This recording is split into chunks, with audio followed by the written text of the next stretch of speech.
recognize them. I've seen several student content creators. I've seen some drama club members. I've seen some TikTokers. I've seen some MCs and some person. Anyway, so as we're going to start, thank you Dorothy from the administration for that welcome remarks. As part of the students, we would like to welcome all these branch partners. Please feel at home. We love you guys. Thank you for making this happen. And thank you for going out of your normal way to make this thing a thing at today. Then the other thing is most of us came with so many expectations. And I think it's right that we talk about them. I think that, before Martin comes, I want only 3 people, and I have a chance to give away myself. So the first 3 people will tell me, Ukibuta, what do you expect today to have a content creation, monetization event? So the all 3 people, and I'm having t-shirts. So the first one, yes, you first, 3 of you. So kuja, please. And make it 30 seconds. So 1 minute and 30 seconds, then Martin you can prepare. Please, let's see how we prepare these people who are watching the event. You see if you are there, the thing that you do, which content you create, then the expectation. 30 seconds. Good afternoon, everyone. Good afternoon once more. My name is Dennis Saronga. I'm in my final year of electrical chemistry. I am a blogger. I do write articles. Yes, I was currently expected to socialize with great content creators and to learn more on how I can monetize my content, especially related to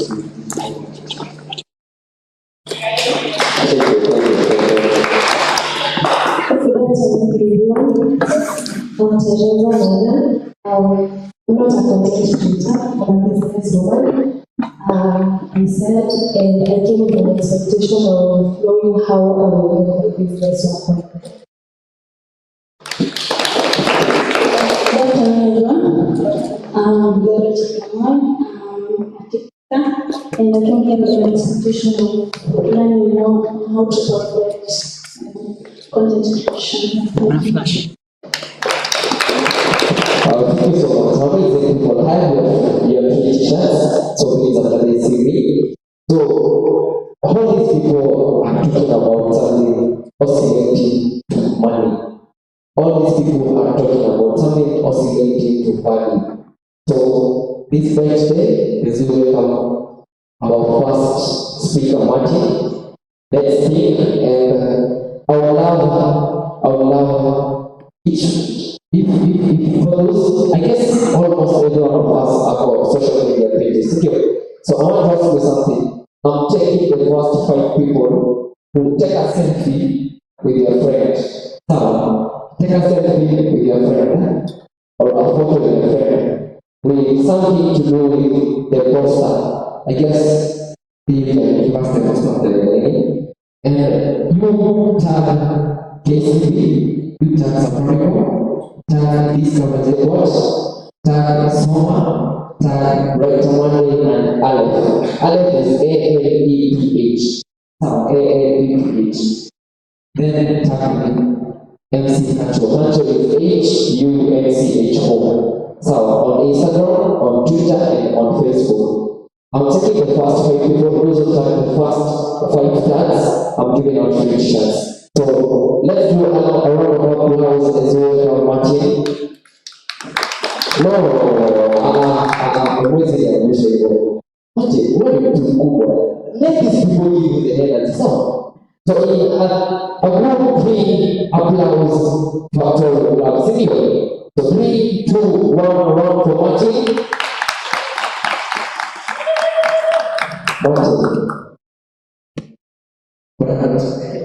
And it's not exerting our duty factor in the house.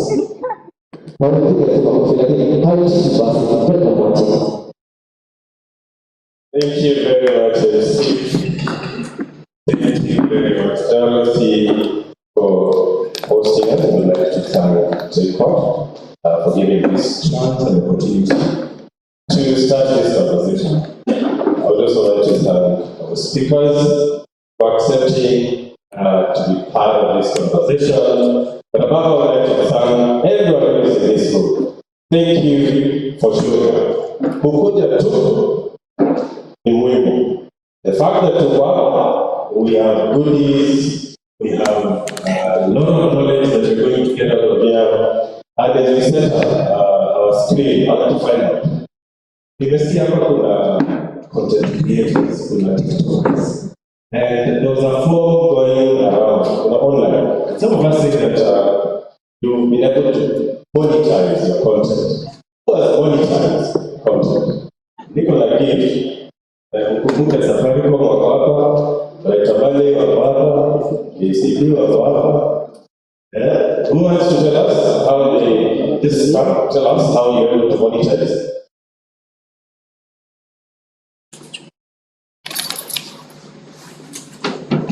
Tell us alafu pia useme accounts zako watu wakufuata.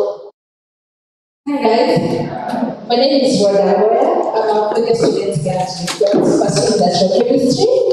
When it comes to monetizing my platforms, I do both YouTube and Instagram.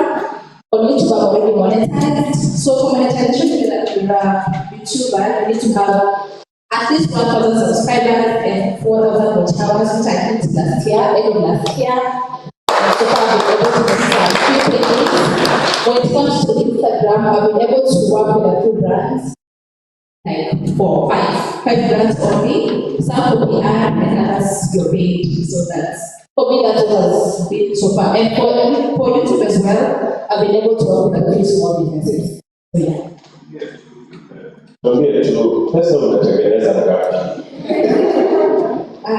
Approximately around 30,000 so far. Wow. Let us today tell them your account so I can join. So on Instagram, I am Rhoda_Boya, and on YouTube, I'm Rhoda Boya. On TikTok, Rhoda_Boya_. So you can just Rhoda_Boya. Thank you, Rhoda. Get something right now. Get your gift. It's from Tupatane.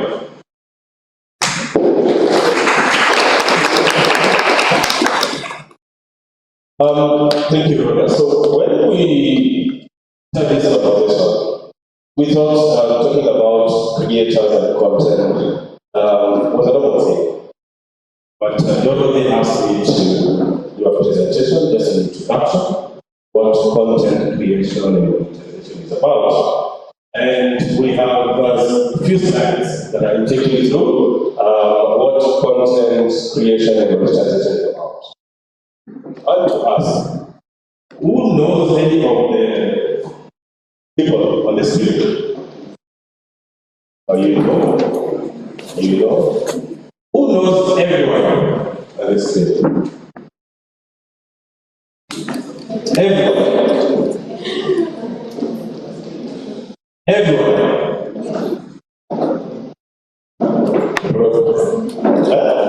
You know everyone. Tell us.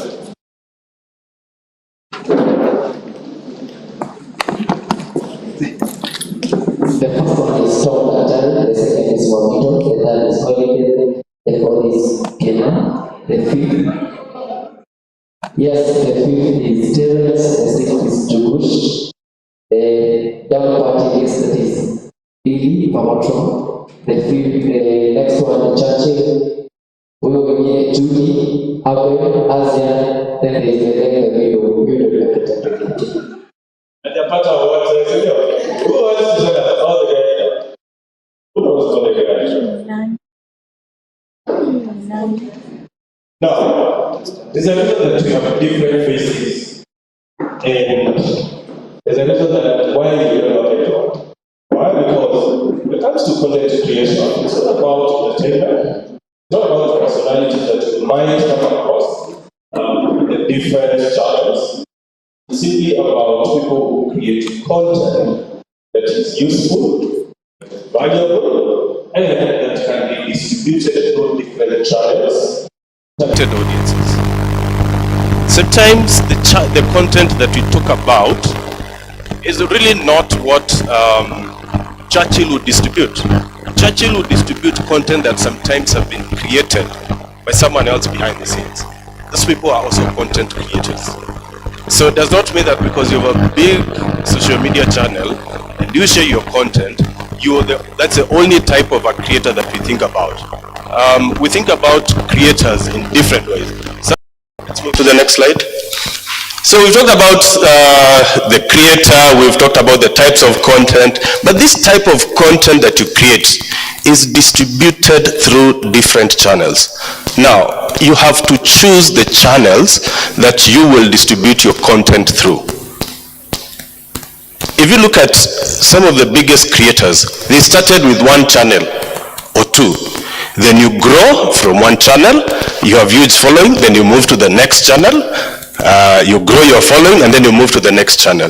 You can never be in all the different creator channels that exist. There are so many globally.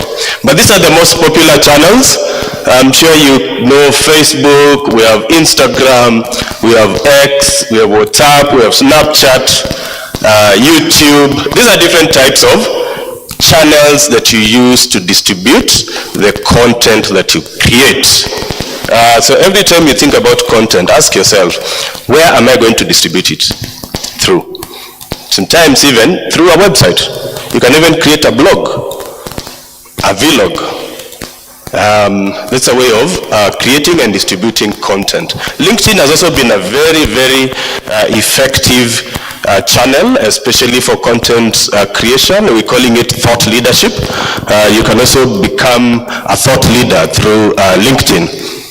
Let's move to the next. So the question is, you are a creator, you're creating a certain type of content, you have identified your channels. Then how do you make money? So there are different ways of making money, different ways of monetization. You can do digital product sales. You can have your products and you sell them through your channel. You've created content that is interesting, that is exciting. There's something happening on TikTok. You know, those who like TikTok. Guys have gotten into what we call live commerce. As part of your content, you also monetize your audience with different products. Pay-per-post, those people who have huge following, one of the things that would happen is you negotiate with a brand, and then this brand will agree for every post, this is how much I'm going to pay you. Gifting and rewards, most of the platforms have introduced that. You can get gifts from the public, your friends, your followers. I'm sure you've seen on TikTok. You know, people will go live and then they'll talk about giftings and, you know, rewards. That's a different way of monetizing. There's also what you'd call affiliate marketing, and affiliate marketing is about generating content. You partner with a brand and then you are paid per sale. Whatever lead you generate or whatever sale you make, you're paid a certain commission. You can also partner with brands on a long-term basis, and that's why we have KCB, Safaricom. It will tell you that they work with different brands, different creators, and some of them have what we would call a long-term partnership. And when you get into long-term partnership, you're able to make some money out of that. So they pay you through that partnership. And we have retreats, tours, events. Now, I'm sure you've seen some of these big influencers, and they go to destinations. Wengine hata wanaenda Dubai. Sometimes they don't pay for it. It's just brand partnership. And then your payment is through the retreats and the safaris that you get. So you can agree with the brand. I'm going to promote you on my page, but you're going to send me to one of the destinations. I go talk about it. So you're sent to Masai Mara, you talk about Masai Mara, the properties there, and that's how you're paid. You know, they pay for your accommodation, your flight, your food, and all that. They might not give you money, but at least you've had your holiday. They might also give you tickets to different events that they're organizing. And then the salary, I thought I would also talk about salary, it's really not about also the content that you on platform or even off platform. Sometimes you can be paid to create content for organizations. So these are different ways of making money as a content creator. Let's go to the next. So this is just, these are statistics on some of the most popular platforms that we have. If you look at this, I think Facebook is the biggest platform globally, followed by YouTube, like that. If you look at TikTok is also growing. So one of the things that you need to do is, when you're deciding on the platform, ask yourself, what is the reach? How big is this platform? How many people can I reach? And where is the audience that you're targeting? So these statistics are available online, and we can also share the decks so that you dive deep into that. So these are more statistics, and I thought I would also talk about, just a little bit about the creator industry. The creator industry is more than $1 or $4 billion US. The creator economy that you're talking about today. It is more than 1 or 4 billion US, and it's growing. So that is where we are playing. That is where you need to get into so that you can get a share of that. And it keeps growing. If you move to the next graph, you'll see this is the growth that you're seeing, and that is why we are here. And we're simply saying this industry is young, is growing, and people need to take advantage at this point. Before watu wengi waingie, we've asked how many people have monetized, and there are very few people that have monetized.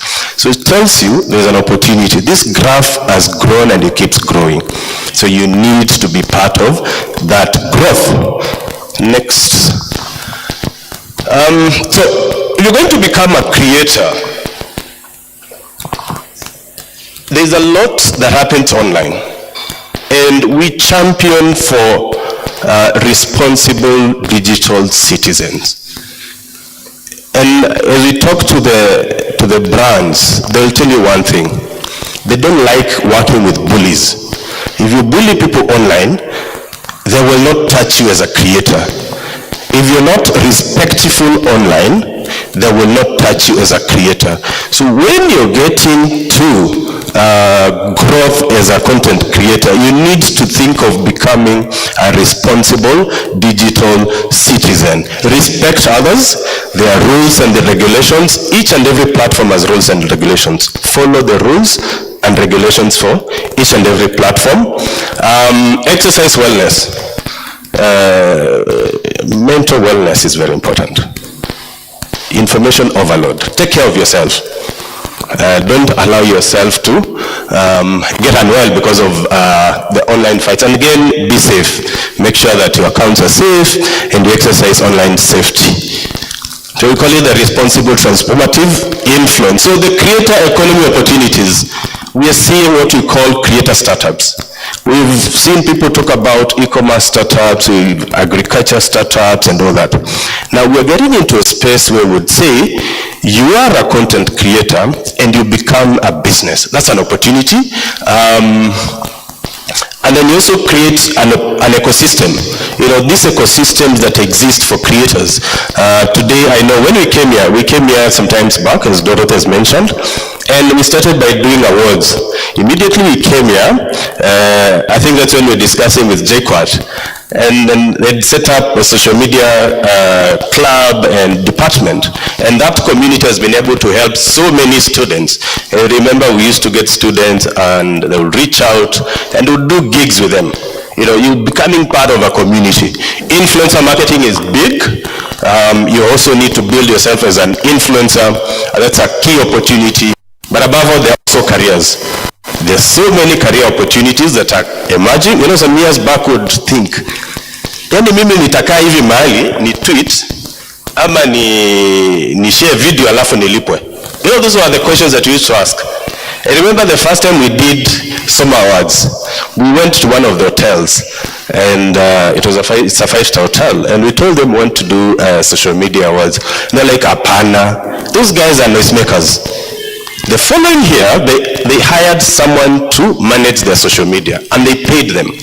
But the question then was, huyu mtu wa Twitter analipwa kweli ama ni wakukaa tu kusaidia? But today, we have structured ways of remunerating anyone who works around content. So those are the opportunities that are, and you need to look forward to the opportunities that are coming up. Now, we are here to take advantage of these opportunities. And how we run this program is, we have our first conversation like this. For those who fill the form, the online form, we're different categories of creators. So you choose the category that you're interested in, then we create that as a community. After we've done that, we move to training. So if you want to be part of the training, you will sign up. So later, we'll make a call for people who are interested in training opportunities. And then after that, you go through support in terms of coaching and mentorship. We're thinking of a festival, so we put together plans to put together a festival. We ask for challenges and the challenges that you go through when you're creating content. Do you know what more than 50% said? Tools and skills to create monetizable content. So the best way to solve that problem is to put together all the creator enablers in one place, and they help us with the tools and the skills to create content. Makes it easy. So that's a festival that you're talking about. And then after that, we do the awards. So really, these are some of the things that we plan to do going forward. So really, these are the few slides that we had prepared as part of the introduction. And now I do not want to take a lot of your time. You know, we have great minds with us. These are experts and practitioners in the digital industry. Some of them have done a lot of work locally and globally, and I want us to give them a chance to come on stage and listen to them. So I'll be introducing them, and as I introduce them, mfanye nini? Pigie makofi. Mfanye nini? Hebu tujaribu tupige makofi.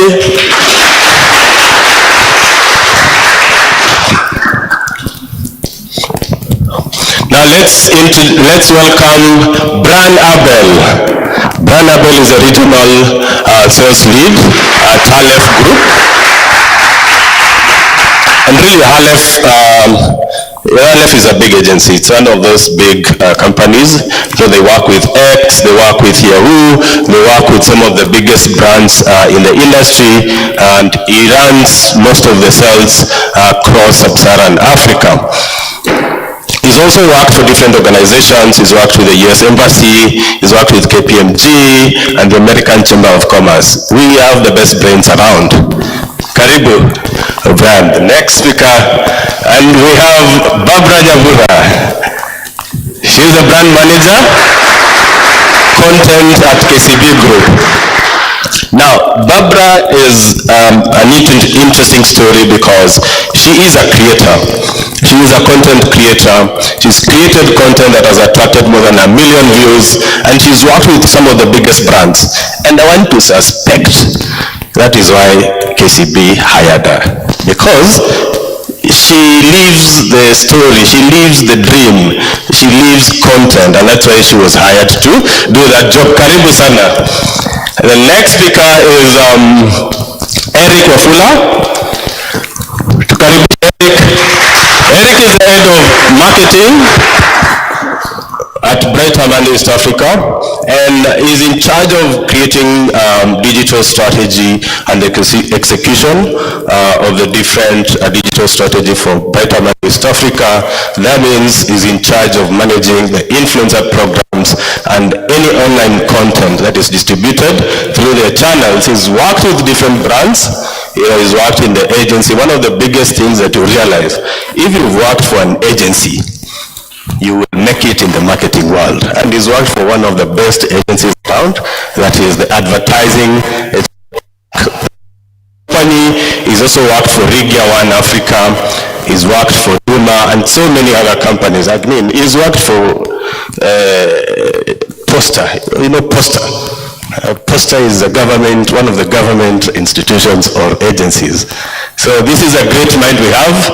Help me welcome the next speaker, Nectar. Nectar Bon is a digital marketing manager at Safaricom. is in charge of integrated media, and integrated media is also an interesting part of the conversations that you are having. How do you make sure that you also speak to online audiences and offline audiences? Nectar has also worked for some of the biggest agencies around. Belva is a big agency, and we had a deal that we need to also start this conversation of how students can get into the agencies. And the next speaker is one of our own. Help me welcome Dorothy Kahenya.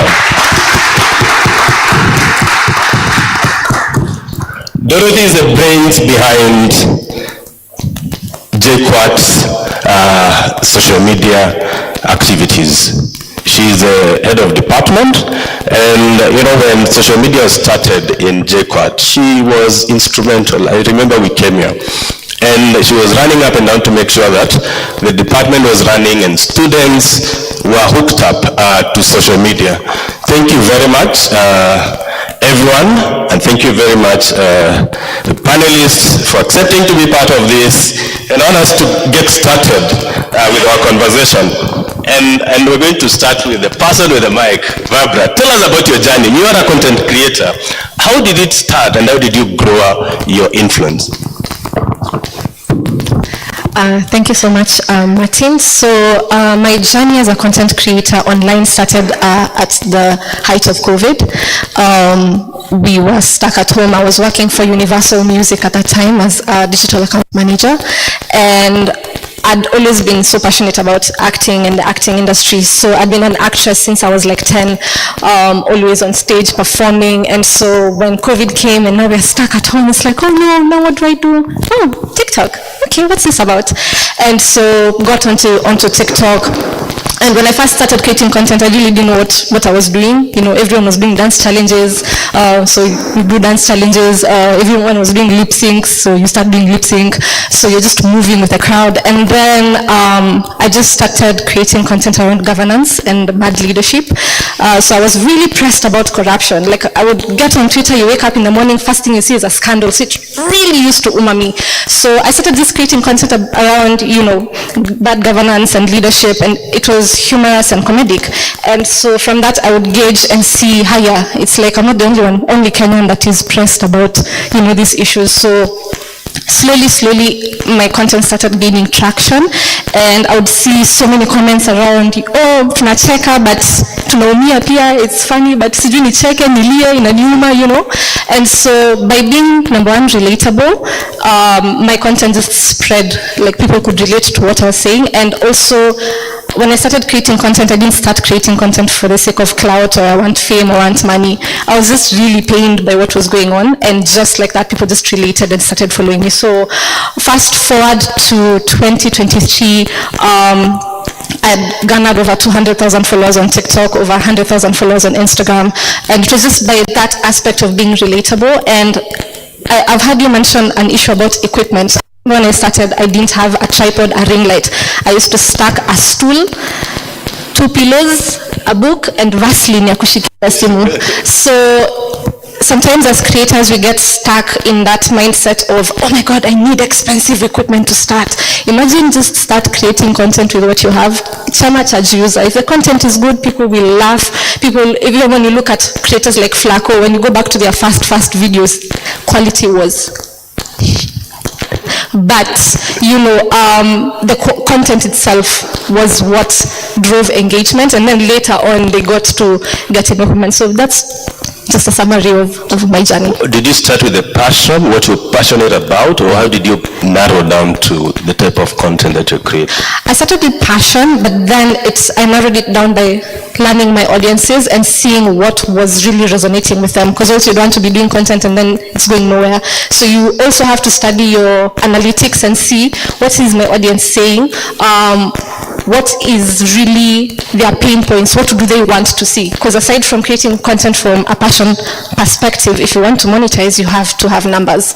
So you also have to indulge your audience and see, okay, if I create this type of content in a slap, so you create that content, and it just happened to merge with my own passions. Great. And your first deal, how did you get your first gig? Via a DM on Instagram. So an agency reached out to me, and they loved what I was doing online, and they had a client that they wanted me to partner with for create content, and the partner happened to be a card from that was a big gig.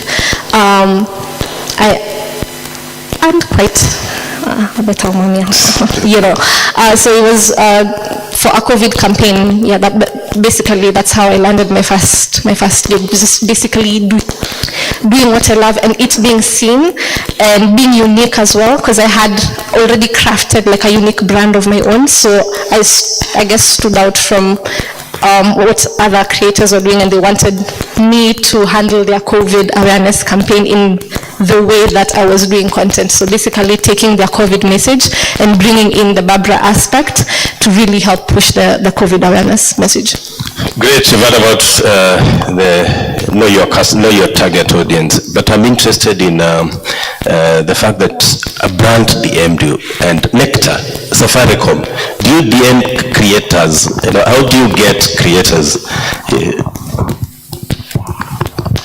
To be wondering, you know, that story from Barbara, she built content, and someone here wants to get started. How do they connect with brands? I think, given the story that Barbara just gave,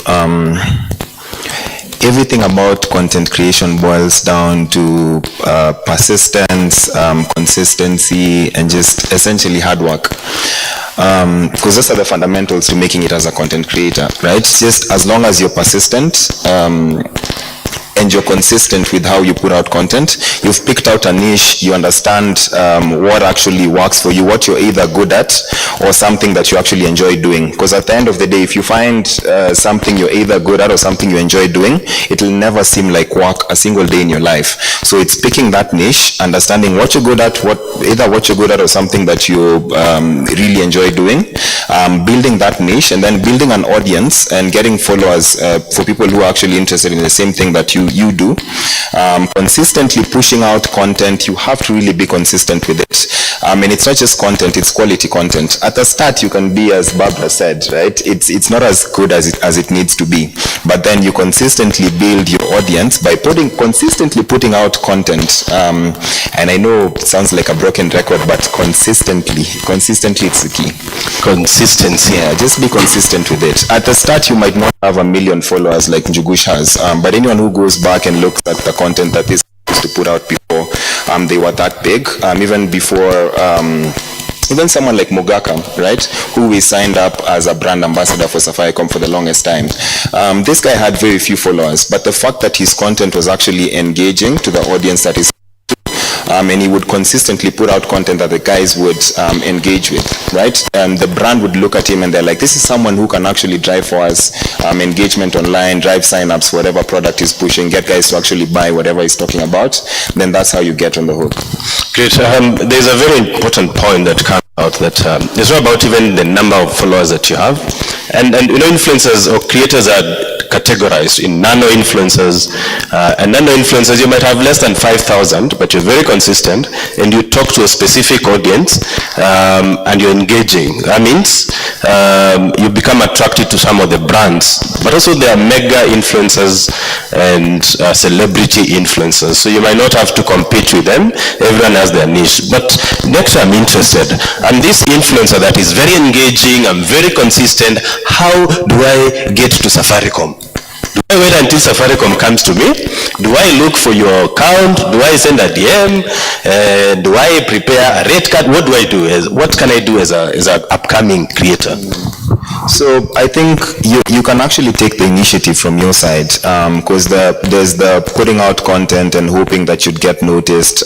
Sometimes it might not work for you. Sometimes you need to take the initiative to actually reach out to the brand. So it's for you as a content creator to look at whatever Safaricom is pushing. Maybe you've seen a billboard around, let's say for instance now, for purposes of this, this audience, right? We have Help has been launched on the M-Pesa app. You guys can access help through the app.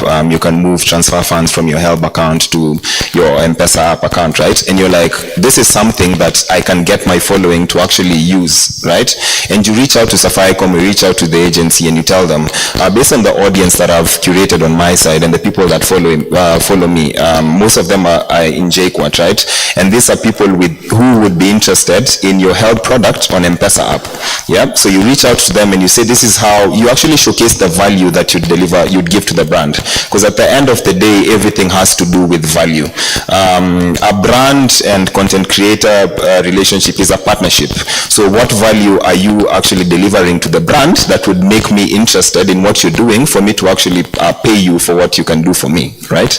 Because you're essentially an employee to the brand. You're selling something for them. So if you can reach out to the brands and actually say, for maybe KCB, this is for this particular product, I can actually drive sales for you, then the brand will listen. Nyambura here will listen to you. You reach out and you say, yeah, I can deliver this value for you, we will listen. Yeah, there's always an avenue. That's interesting, but I mean, I'm starting. Do I charge 1,000? Do I charge 10,000? Do I charge 100,000? How do you determine how much you're going to charge? And before we get to Abel, I think Nectar and Nyambura, you know, yeah. How do you determine how much you're going to charge a brand if you're a content creator?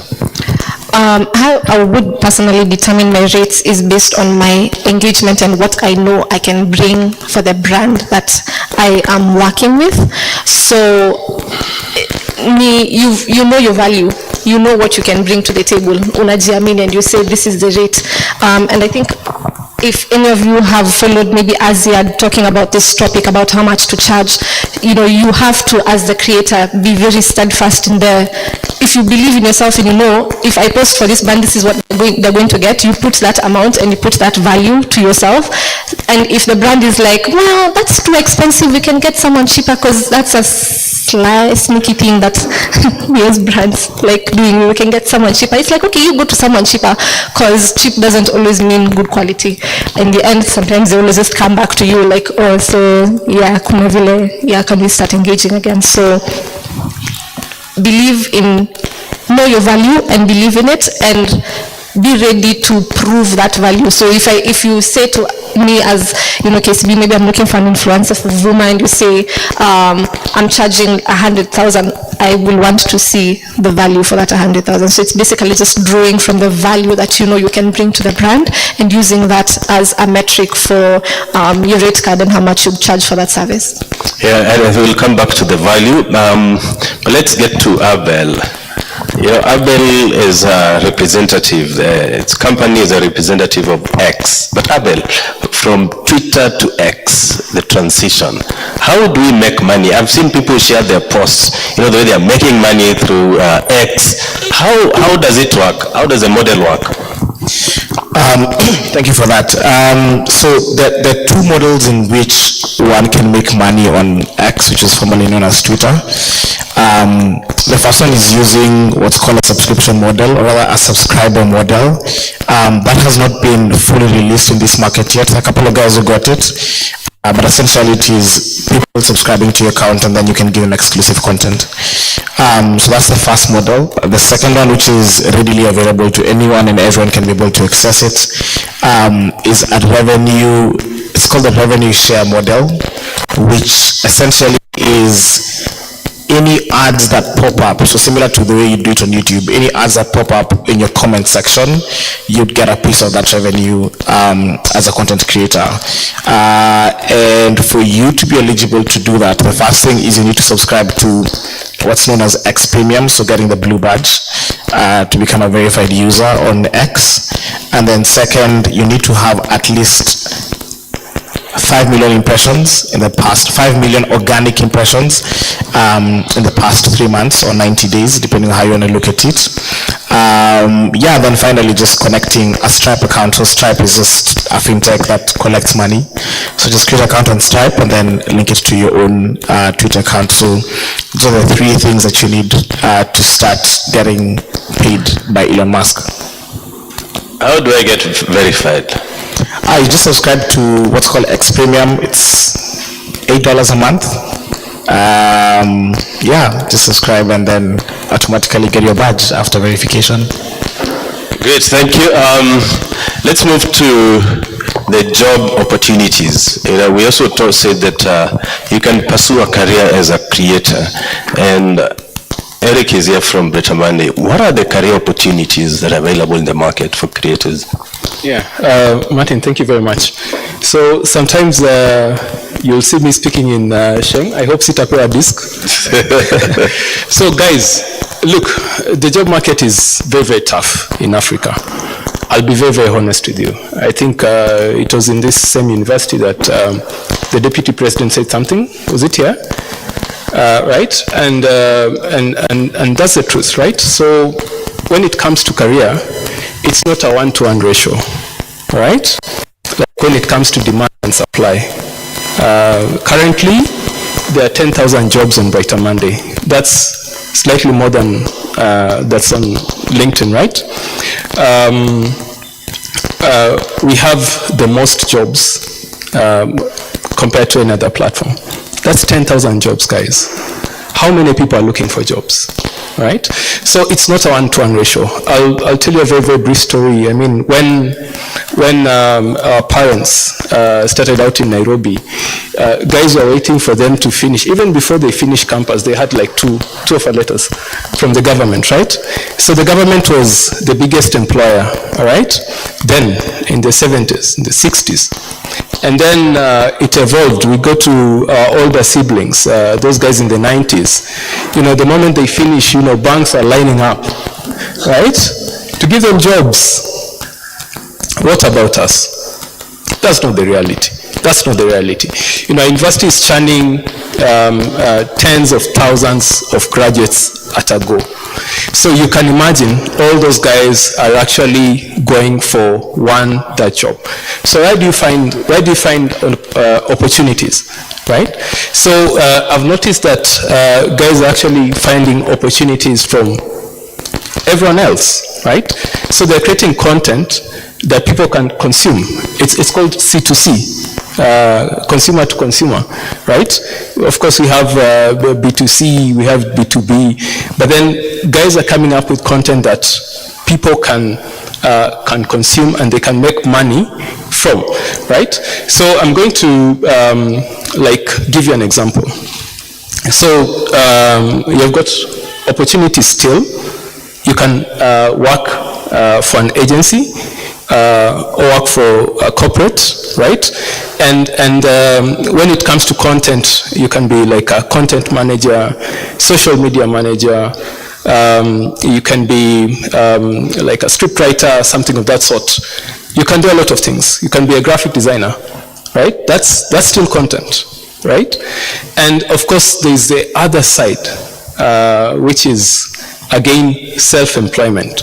Now, you don't have to really get fully employed. You can be a consultant and consult for several companies, right? In the US, it's called a fractional worker. So you dedicate your Monday to this brand, your Tuesday to this brand. So you tell them, look, I'm going to manage for you your social media manager. Sorry, your social media, right? So that way, as a consultant, you'll be able to get a lot of opportunities and you'll be able to have that freedom that actually in this day and age is really, really nice. Again, I've seen you can do, there's something called social commerce. There's someone came here says they sell stuff online, all right? So that's social commerce. It's like use social media platforms to sell. There are a lot of things that you can sell. Martin has already talked about some of the digital products. You can write fitness books. You can write mental wellness book. You can write something like recipes, right? And sell this online. You can patent stuff. You can also do affiliate marketing. When Jumia was just starting in the country, there was something called JForce. I don't know, how many of you remember JForce? JForce, it's only Martin.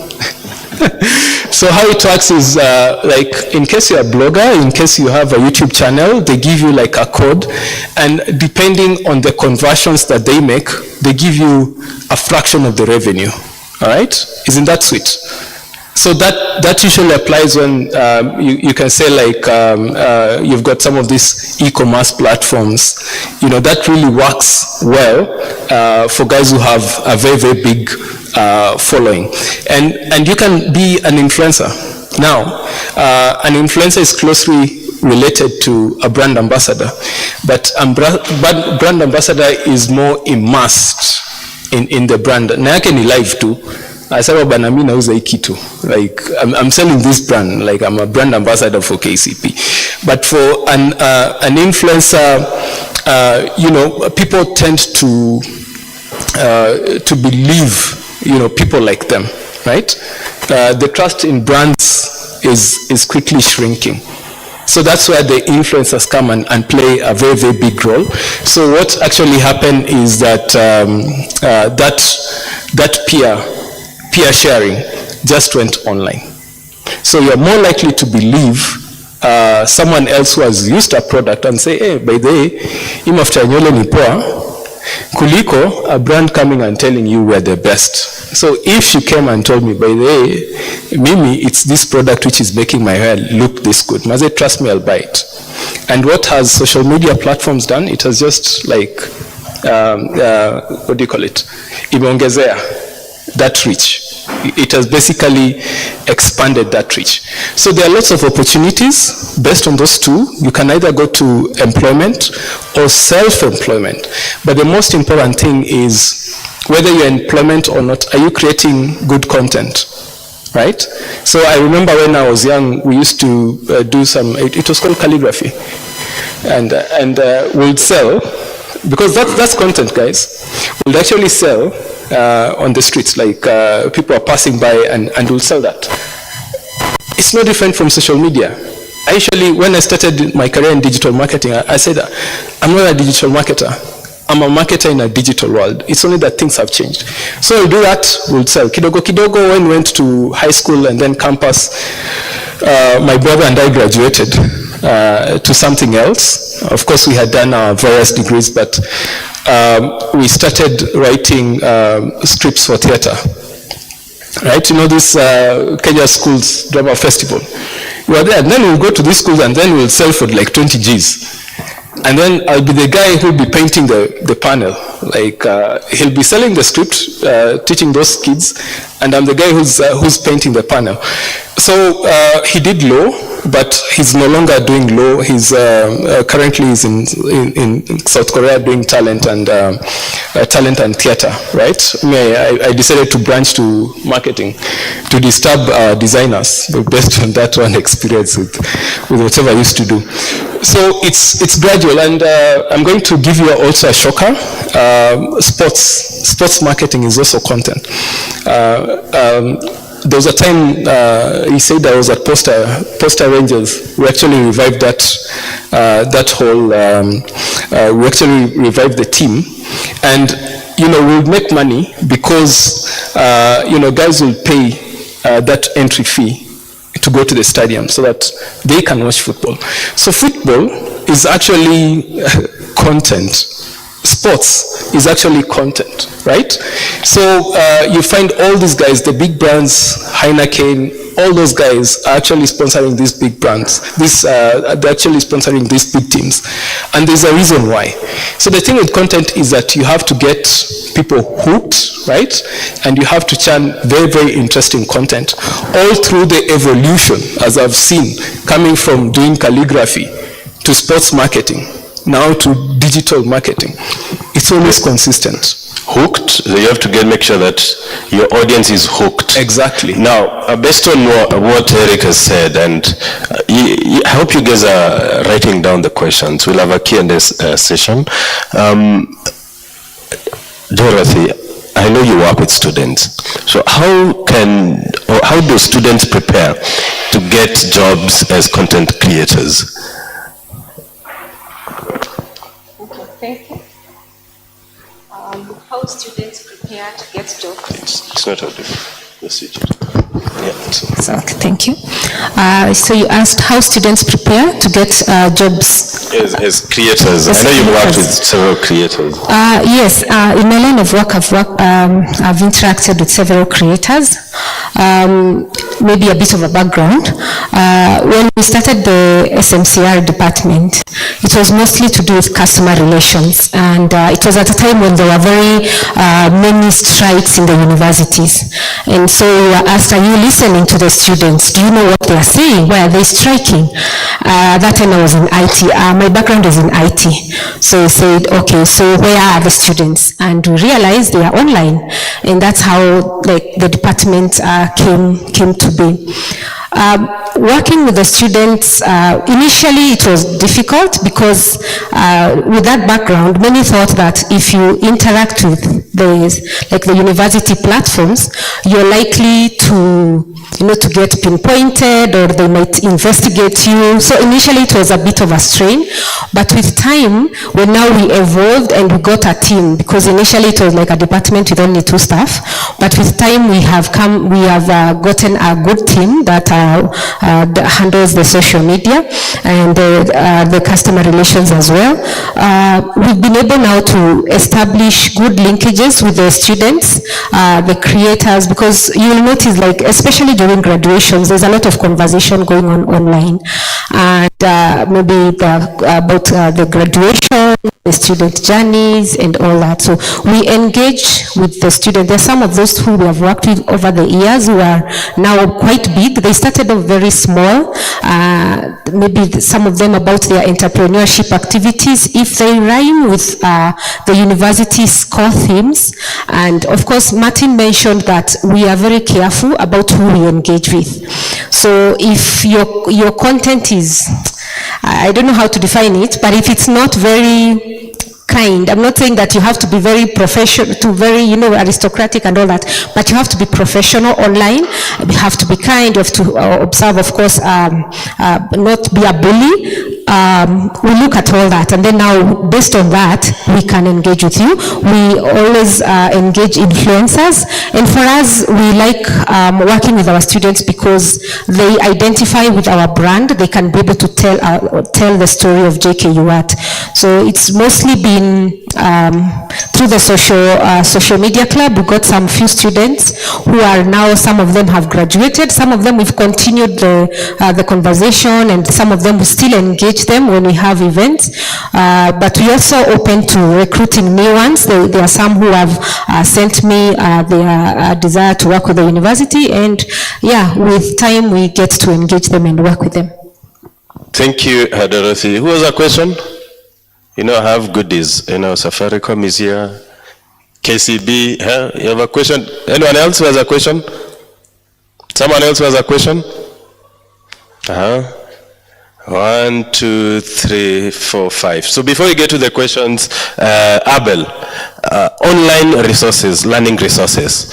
I know X has a lot of resources, but sometimes we don't know where to learn about content creation and all that. Tell us more about the resources that you have and how we can access them. So I won't speak about X specifically, but in general. So, as Aleph, we sit in the middle of what you'd call media buyers and media sellers. So media buyers would be, brands, agencies that are consuming content, that want to buy media.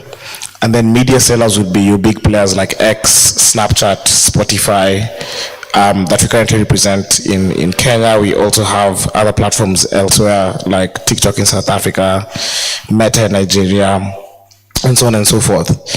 And so for us, being that we are at the forefront of what we're calling offline to online GDP, we want to be able to provide solutions not just to brands and advertisers that we work with, but we also want to be able to be part of the journey of educating the next generation. And so as a result of that, one thing that's very passionate to us, to me personally also, is one of our online platforms that we created.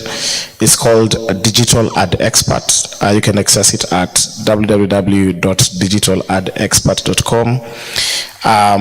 It's split into 2. It has something called digital ad courses, where you can jump on and learn how do you create content on TikTok? What's the difference between content on LinkedIn versus Snapchat? How do you do media buying on these platforms? How do you do budgeting from a media perspective? But also the second angle of it is something called the digital ad degree, which is a 3-month intensive course, peer-to-peer, for 2 hours twice a week. For 3 months, you get to learn with your peers on digital advertising, how that works, basics of social media, some of these metrics that you had here, like subscribers, what's a CPM, how do you plan, all that is essentially on the platform. And the best thing about it is this platform is free, so whenever you are ready to jump on, you can jump on and learn for free. Thank you. MC, I know you have a question. We'll start with you.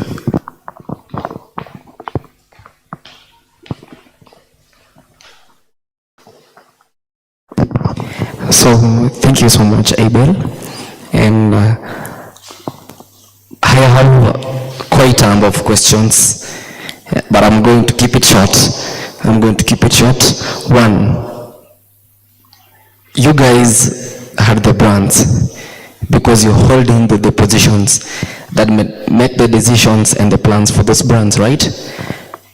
You guys need clients. You guys need customers. JKUAT has. Sitting on that position, if you don't make a full compensated decision on the floor and the decisions of the brand, because I tend to think that you work with a team, you don't work alone, so you have to consult with others. How can we get this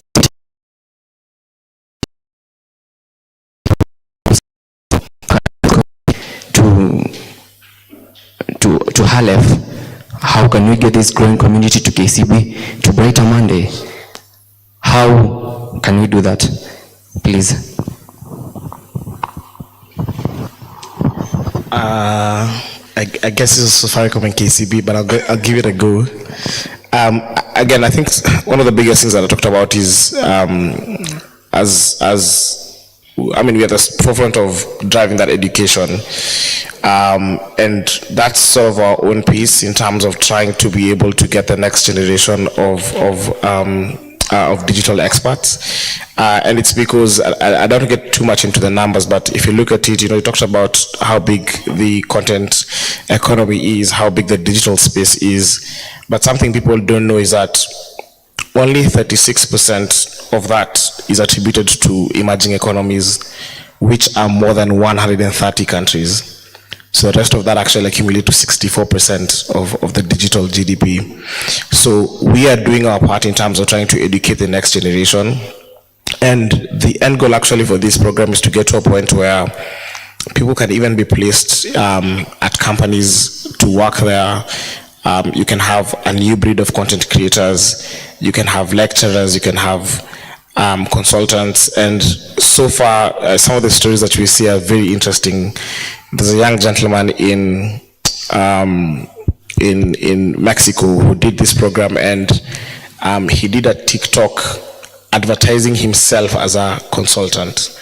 And so now he works with brands in Mexico because of what he did on the platform to be able to learn. So that's what I'd say is our own piece in terms of trying to be at the forefront of offline to online GDP. Yeah, we'll have maybe Barbara and Nectar. So as KCB, I think one of the key things for us as a bank is trying to engage the youth and engage the young people, and in not just as like consumers, we want you to consume our products, but we also are very keen on educating the youth. And part of what we do is, and our social media manager is present and can attest to this, is trying to empower young people, not just on financial products, but even taking part in forums like this. And I believe you had a conversation with Nkatha, and trying to see how this can be a long-term project where we, as a bank, come in and try to talk to young people about things that they actually care about, so content creation, monetization, and stuff like that, and also giving opportunities to young creators. So I know, like for instance, again I'll reference Vuma a lot. So Vuma is a digital wallet that is you can use to pay your bills, to transfer money from one Vuma user to another for free, lower charges, and when you pay your bills, you pay them for a constant fee of 36 bob. So we give opportunities to young and upcoming creators to influence for us. So we're not looking at just the big creators with, celebrities with millions and millions of followers. I'd be interested to engage you, Rhoda. I've seen your engagement is quite good on social media. So, kuna kazi, umepata kazi. Yeah, I'd like to talk to you and see how we can work together, because I really love what you're doing on social media and you'd be perfect for Vuma. So opportunities, giving opportunities to young creators, basically is what we are doing as KCB. Yeah. Safaricom, I know you even have something you're launching. Maybe let me just say something. Okay. As the microphone flows, right? So with Brighter Monday, we realized that the whole supply and demand for jobs is not a one-to-one ratio, right? So what we're doing, we're partnering with the Impact Project partners to bridge the African talent gap, because we're not only in Kenya, we're actually a Pan-African company with roots in Switzerland. So some of the partners that we have currently, USAID, right, or USAID, and we are running a program called EBs kwa Vijana, right? So you get some kind of upskilling, you go through school, right, some training, get some upskilling, and then you get some funding to just help your business in terms of visibility on digital platforms. So we're working with Jumia, Gigi, Pigiami, DHL, and all that. There's also a program that we'll be launching with GIZ. GIZ is the German version for USAID, right? But mostly on the agricultural side. So lots of opportunities in case maybe you have further questions, especially around EBs kwa Vijana, how you can help your business to grow online. There are two gentlemen out there, they'll be able to assist you. Thanks. Yeah, I think similar to what Nyambura said, there's definitely a lot of opportunities for you guys to partner with brands. Again, I'll give the example of when we're launching HELB in partnership with the government, a couple of months ago, right? You want to speak to the audience who are all within university spaces. So you can't use your Njugush, you can't even use Nyambura in this case, because only 1-2% of their audience is actually within universities, right? And there's so many products that are relevant to university students that you might not have an avenue, that we might not have an avenue to actually push to university students, which opens up the opportunity for influencers within the actual universities that can get the message out, that can talk about the product, that can drive engagement and education about whatever it is we're talking about. For instance, like I said, in terms of help. And unfortunately, what happened during that time is we had to engage radio stations to find influencers within schools.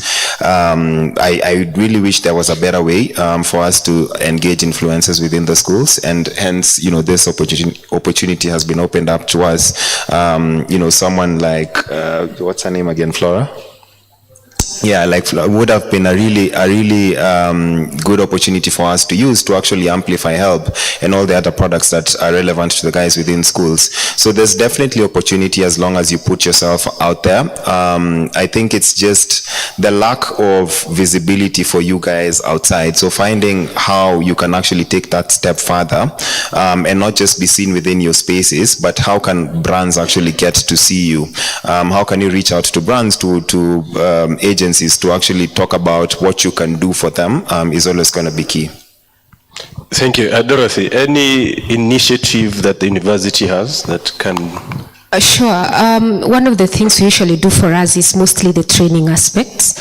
We create an enabling environment because, as you know, we may not have all the capacity. And I'm glad for a day like today where we get exposed to such speakers and such brands so that you get to learn from them. That's one of the ways. We call it sensitizations, and it's part of the mandate that we have, that we connect with industry and ensure that our students get access to these people. And now it gets up to you to ensure that you utilize the information that you get, so that you don't just get the information and think, have very nice ideas of what you can do, but you don't actually get into the arena. Remember, you're supposed to be consistent, and that way, when we are looking for people to work with, once we work with you, we have also had opportunities where we've been contacted, asked who are the content creators within the university that you could work with. So we have been able to forward some people to various institutions and banks and microfinances that are looking for influencers within the student body. The other is also, like I mentioned, the social media club. Through that, we're able to know what is happening. You are able to understand or get to know any updates on who is doing what. When you have such a platform, it's easier to forward information when you get it. So one of the challenges has been, sometimes you get to hear or get to interact with somebody who needs somebody who has what you have, but because you are alone doing it in your room, yes, you're online, but sometimes you're not as visible. So let us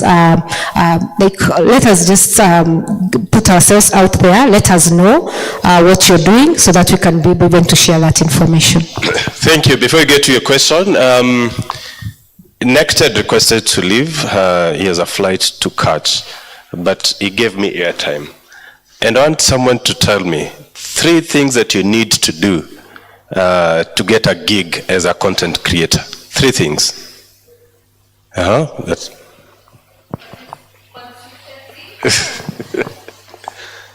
Hi. Your name and what your faculty. Hi, I am Rhoda. I'm a lifestyle content creator as well as healthness content creator. 3 of the things I think you need to do is 1, be consistent. 2, put out good content that people can relate to. And 3, be yourself. Be authentic. Thank you very much. Hello. Yes. You should create quality content. We can't hear you. Hello. My name is. Quality content. Content that can hook. Hook up your audience. Yeah, need content like legit. Thank you. Thank you. I'll give you an airtime after this. There's a lady with a question here. There's a lady with a question here. Yes.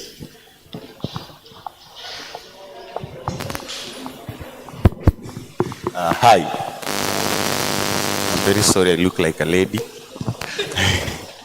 But my question was, I'm Desmond Tutu. I'm a content creator. My question was, I have 3 questions. So the first question is, you see, monetizing content makes the content creators more, wanakuwa na interest sana kupata pesa more than create content. And you realize that most of our contents, as a content creator, mimi mwenyewe, most of my contents zenye zime sell out, ni zenye zina relate more na youth. And to be true, those contents, some of them are nasty. So for you to get a good market that can lead you to a point in unaweza monetize your content, mbio, you'll just do something shoddy, something that will attract a lot of people, which will be something bad, but unataka market. So I'm asking, how are you advising us to monetize our content, and the same way ensuring that we are putting out some content that is worthy? And worthy content takes a good time to be worth the market. The consistency will take a good time. So what is the way forward to maintain nifanye content poa na niweke pale kwa mtandao na itapata hiyo market? My next question is, most of these content creators hapa, they are students. And these students, I've seen content creators who have made it out there as content creators. Wengine wao wameacha shule ama wako na masupu, so that you can be consistent. For you to be consistent in content creating, it's not easy. It's not easy, my friend. Some people like us who are doing engineering courses, anyway, course ni yangu. So to those who are doing serious courses, I love the fact that we have a member of the school here. What do you think we should do? Ili nisikuwe na masup, nikuwe na attend classes, nafanya assignment, but niko consistent, napea audience yangu pale content safi, and forever as it lasts. My last question is, this is a good opportunity. Na mimi siwezi acha opportunity kama hii iende. I'd love to ask, mimi kama Desmond, mimi mtanipea kazi aje? Mimi kusema kweli,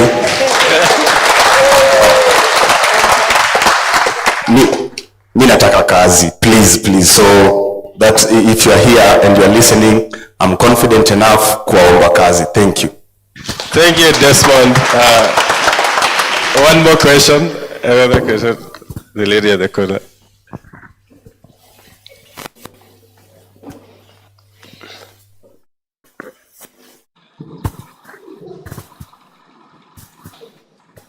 My name is Teresa again. My question is, how are you able to monetize your business? You've talked of content like script writing.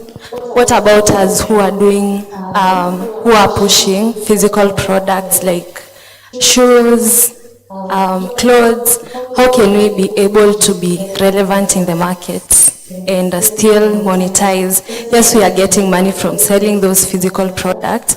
How can we be able to get some money from our pages? Yeah.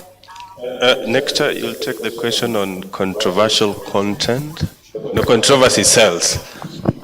Yeah, it's quite unfortunate that that line of thinking is actually really bad, in the sense that brands will drop you the moment there's controversy surrounding you. Because at the end of the day, what tends to happen is Rhoda is talking about Safaricom. Rhoda has been caught doing XYZ. The next thing is Safaricom is part and parcel of this, whereas you get what I mean. Rhoda is just a voice for Safaricom at the end of the day, right? So brands will always stay away for anyone who has controversial content. If you look at it this way, Vera Sidika has more followers than Just Ivy, but Just Ivy gets 100 times the investment from brands than Vera Sidika does. Just because of the controversy that would be surrounded with your brand, just because you're in bed with Vera, right? You'd rather use someone who's brand safe. So you can get a whole list of influencers who fit a particular product, or who can sell or even move the for you for a particular product, but if they're not brand safe for you, then you'll stay away from them. So don't look at that avenue as a way to grow your followers. It's a way that you can get followers, right? It's a way that you can get millions of followers, but at the end of the day, no brand is going to work with you. Brand safety is always going to be key. Everything that you put out has to be brand safe. Otherwise, no one is going to work with you. I know I keep saying that, but it's really that simple. KCB will stay away from you. I know I'm speaking on her behalf, but I can say for a fact, I've worked at agency. I know how hard it is for you to actually get sign off for influencers, and the background checks that go into this process. It's quite a lot. They'll even check back as far back as 3 years ago. You put out something that spoke about a controversial topic, or you endorsed a specific parliamentary candidate or whatever it is, and they'll stay away from it just because 2 years ago you spoke about that, whereas that might not be the current values that you hold. So always treat it like a space. It is an egg. The moment you screw it up, it's going to take you a lifetime to actually get back to a point where you're brand safe again, just because you made one mistake. So be careful with it. It's a platform that speaks about you. It is your brand. Someone who's really big on IG, their IG following, their IG content that they put out is their brand. The moment they screw that up, it actually screws their brand. Barbara, I know Safaricom will not touch controversial creators simply because of values, but we have creators who have survived and been able to create their own niche. Akothe still gets some deals, and she's controversial. And we had this conversation sometimes back, and we had a guy called, it's a respected guy called Dennis Itumbi, and he said, him as a creator, he creates controversy, and he creates propaganda, and that's why he was able to get his job with the government. Do such creators have a space in the society? They do, because as you said, controversy sells, but then it has to come from you as a creator. You have to decide, unajita mkutano unajiambia, you decide what kind of content creator do I want to be. If I want to be the controversial type, that's okay, because I'll give an example of myself personally. As a creator, I was very more about my work than my personal life. Right, so you'd never see anything about my personal life on social media. It was just my work, and you know me from my videos and not from my personal life. But then on the flip side, we have creators who even go to labor wards, giving birth with cameras, everything, their entire life is online. So there is space for such creators, and it just, again, comes back to you as a creator. What do you want to do? If that's the line that you want to take, be prepared for the heat that comes with it. Because even Akothe, as much as you see her, she's controversial, she's doing this, she's doing that, she has that thick skin. It's not easy, I can tell you for a fact. Receiving insults online and all that, it's not easy. So you have to decide for yourself that if this is the line that I want to take, I kimbia nayo, but ujue tu Safaricom, KCB, hawatakuguza, but you go ahead. But we would advise against it. Yeah, Desmond, you've heard. If you want to become a creator and become controversial, then agree and medita mkutano. That's your tone, and that's the space that you want to occupy. Lakini, sahau big brands. They will not touch you. But there are other ways of making your... But we always also encourage, avoid controversy and be as clean as you can. You make more money out of it. Eric, patia Desmond kazi. Yeah, Desmond.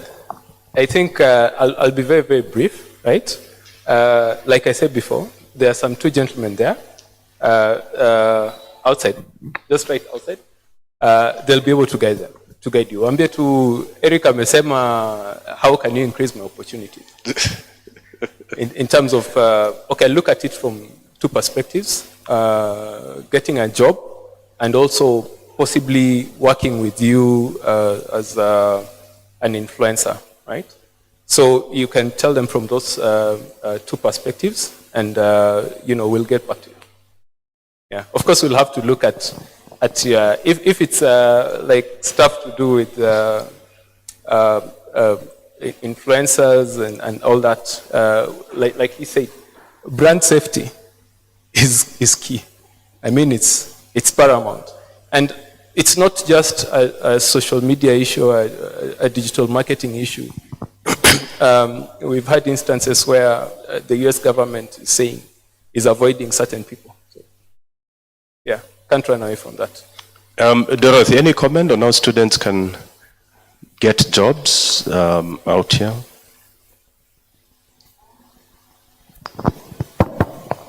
On how to get jobs, yeah, as has been mentioned by KCB and Safaricom, it's just to ensure you can give value. Whatever you have is something that if somebody looks at it, they are ready to pay for it. ensuring that even if you don't have the tools, whatever you have, you use it and make sure that it's the best that you can produce. Of course, at the beginning, you may not even want to share because you feel like it is not yet to the quality you want.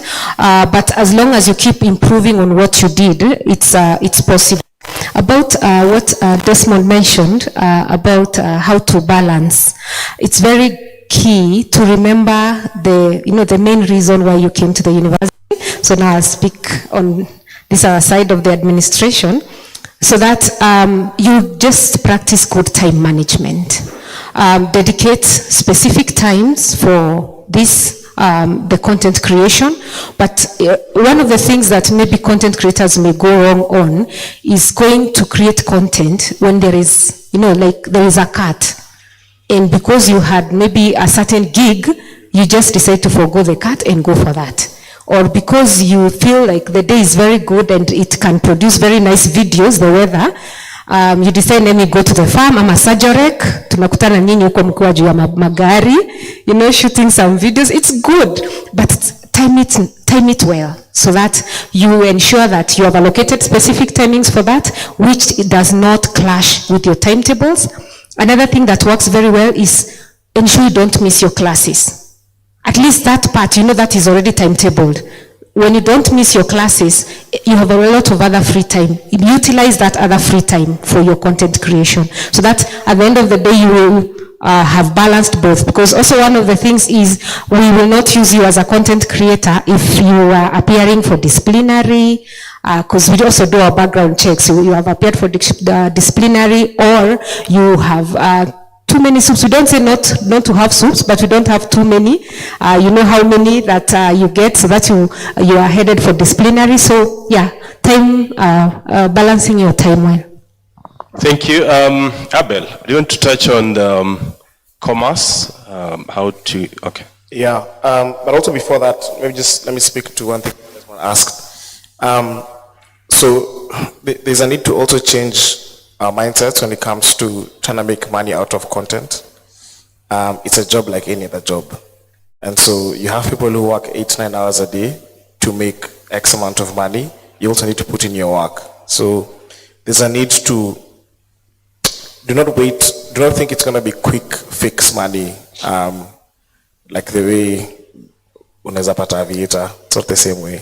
You have to put in the work. Around online and getting your business online.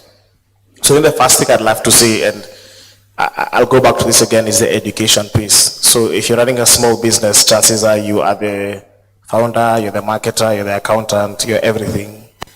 So you have to become a jack of all trades. And so there are a couple of opportunities out there for you to learn more and know how you can market your business online. I love what you said is doing with Better Monday, with EB's kwa vijana, but also beyond that, platforms have been able to put these resources out there for free. So how many people know about Google Digital Skills for Africa? There it is, there's an opportunity there. All these platforms have learning modules that you can get onto and learn for free, get certifications, get to understand how to make your business better, get to understand how to do even digital marketing, digital advertising in general. Because there's no quick fix. You have to put in the hard work, unfortunately. Thank you. Any other question? Wow. So I'm going to ask Nectar to talk about, as a creator, sometimes you may not be able to access brands. You might want to work with a manager or an agency, and I know brands do that a lot, that sometimes they delegate the work of recruiting creators to agencies. What can creators do to successfully engage agencies and work with managers? It goes back to what I said before, in the sense of it's either one of two things. it's either you're doing it really right, you're being consistent with it, you're speaking to a specific niche, you're ensuring that you put yourself out there as much as possible for the brands and agencies to actually notice you, or you've gotten to a point where you've done the fundamentals right. You've built your audience around a specific niche, you're consistently putting out content, not just content but quality content, and then you observe something that a brand is pushing, maybe a product that they're focusing on over the last month or so, and you're like, this is something that I can help this brand sell. So you reach out to, if you know the agency, if you don't, there's always platforms where you can reach out to the brand themselves. If you go to safaricom.co.ke, there are places within our website that you can actually reach out to the brand and say, this is something that I can actually help you guys push it into the market. This is something that I can drive uptake for you guys. Help is something that I have enough people within my audience that I can push for you guys, and it's definitely something I would be willing to work with you guys to push out. Yeah, so it's two things: remaining consistent and actually building your brand and making sure that you will be recognized, and then the second thing is putting yourself out there and actually reaching out and knowing what value you can deliver to the brand. Thank you, Nectar. Said, put yourself out there and network. As I'd mentioned, Nectar had requested to leave. He has a flight to catch. And I want to request, let's clap for him for the great contribution. Thank you, everyone. Thank you very much, Nectar, for being part of this conversation and your contribution. Next questions, just a few minutes, then we're done. Yes? Good afternoon, ladies and gentlemen. So my name is Miriam, and I do have a question. I'll start by pointing out that the only person I've probably seen on social media is Nyambura, and not the rest of you. So I'm going to ask, because I am an aspiring social media strategist, and I would like to ask, how do you get behind the scenes without having to be maybe a content creator like Nyambura, so that you can get there? So how do you get behind the scenes? Thank you. The next question. Good evening. Fred, and question I wanted to pose it to the Safaricom guy, but he's leaving, so I'll pose it to. Okay, it's to both of you. My question is, many brands, when you are, for example, in possession of apps like KCB, you have an online app, Safaricom, you have an online app. So my question is, for example, KCB, you offer this option of referring KCB to a friend. If you have enjoyed the experience of the app, you have a chance to refer the app to a friend. Do you stand to benefit by referring the app to a friend, or you do it, let me say, just because you enjoy the services offered by the app? Just repeat the question again. And then. My question is, if, for example, you have as a brand, you have an app, for example, Safaricom have got one, KCB has one, and this app has this idea that refer to a friend, like KCB online app, you have that option to refer the app to a friend in case you have enjoyed the services offered by the app. So if I am to refer that app to a friend, is it also a means of earning, or do I just do it for the sake of marketing the service that I enjoyed from the app? That's actually quite different, because I won't speak for Nyambura, but when it comes to Safaricom, the referral program is essentially meant to, of course, get you to get your friend to use the app, but then the benefits that you get are not monetary in the sense of, monetary, like you'd get probably bundles for it, or you'd get airtime, or you'd get something as added bonus for you referring it. But it's not an influencer program. It's not something that's meant to drive that much. But when it comes to, there's a remuneration model that we have that's usually performance-based. So for instance, like the example that you gave for M-Pesa app, We'd onboard influencers and we'd tell you, let's say, if you can get 5,000 to 6,000 people to download the app, this is how much we'd pay for it, maybe 150,000, whatever. If you can get 10,000 to 15,000 people to download the app, then this is how much we'd pay for it. So there's that kind of remuneration model that's usually available in the market for app downloads, for actual uptake, for specific products, maybe the global pay product for us. That's how we approach it. So it's not just influencers raising awareness for it, but there's the added benefit that we'd pay you. We'd still pay you for, this is how much we'd pay you for one post, but if that post gets this many people to download the app, this is the added bonus that you get for it. So there's that kind of model as well. I don't know about... Yeah, it's pretty much similar. So again, depending on, for instance, if we have a campaign for app downloads for Vuma or KCB, we will then see, first of all, the objective of the campaign. If the objective is awareness, then the KPIs in that case would be impressions and all that stuff. But if we have more hard KPIs in terms of numbers, then we would definitely have a system in place that's pretty much similar. Yeah. Okay, thank you. Another question? Yes? There are two questions there. Hi, Adelaide Ngina. I'm not a content creator, but I'm asking on behalf of someone. I have this friend who creates apps. So he has those apps, he has uploaded them to Play Store, but they don't get as much downloads and they're not yet monetized. What can he do? The only thing that we know that he can maybe try to get money from is the ads, but how can he get those ads, the high-paying ads? Maybe when he gets ads from KCB, Safaricom, they might be of help or something. Thank you. Thank you. The gentleman has a question. Good afternoon. My name is Eddie Lugonze. I'm also not a content creator. I was just curious. But I have a question as regards the legal aspect. There's been a few cases. I think a hotel was fined because of using some image only. They used it to advertise something in their hotel. So I'm asking for content creators. I mean, I've not read the law. I hope some of you are in the know.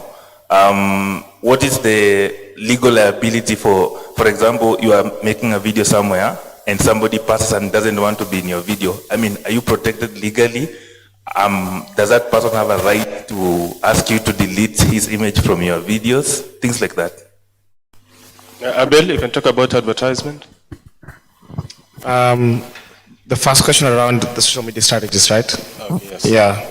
I mean, yeah, I want to answer that, and it's because from where I sit, I think as an industry, we failed at being able to really showcase the opportunities that lie from a digital advertising perspective. And I was just having this conversation with Nectar also. You know, majority of the time someone leaves school, they're probably studying marketing, you know, even leave the guys who do industrial chem and accounting, you know, like someone who's really passionate about marketing.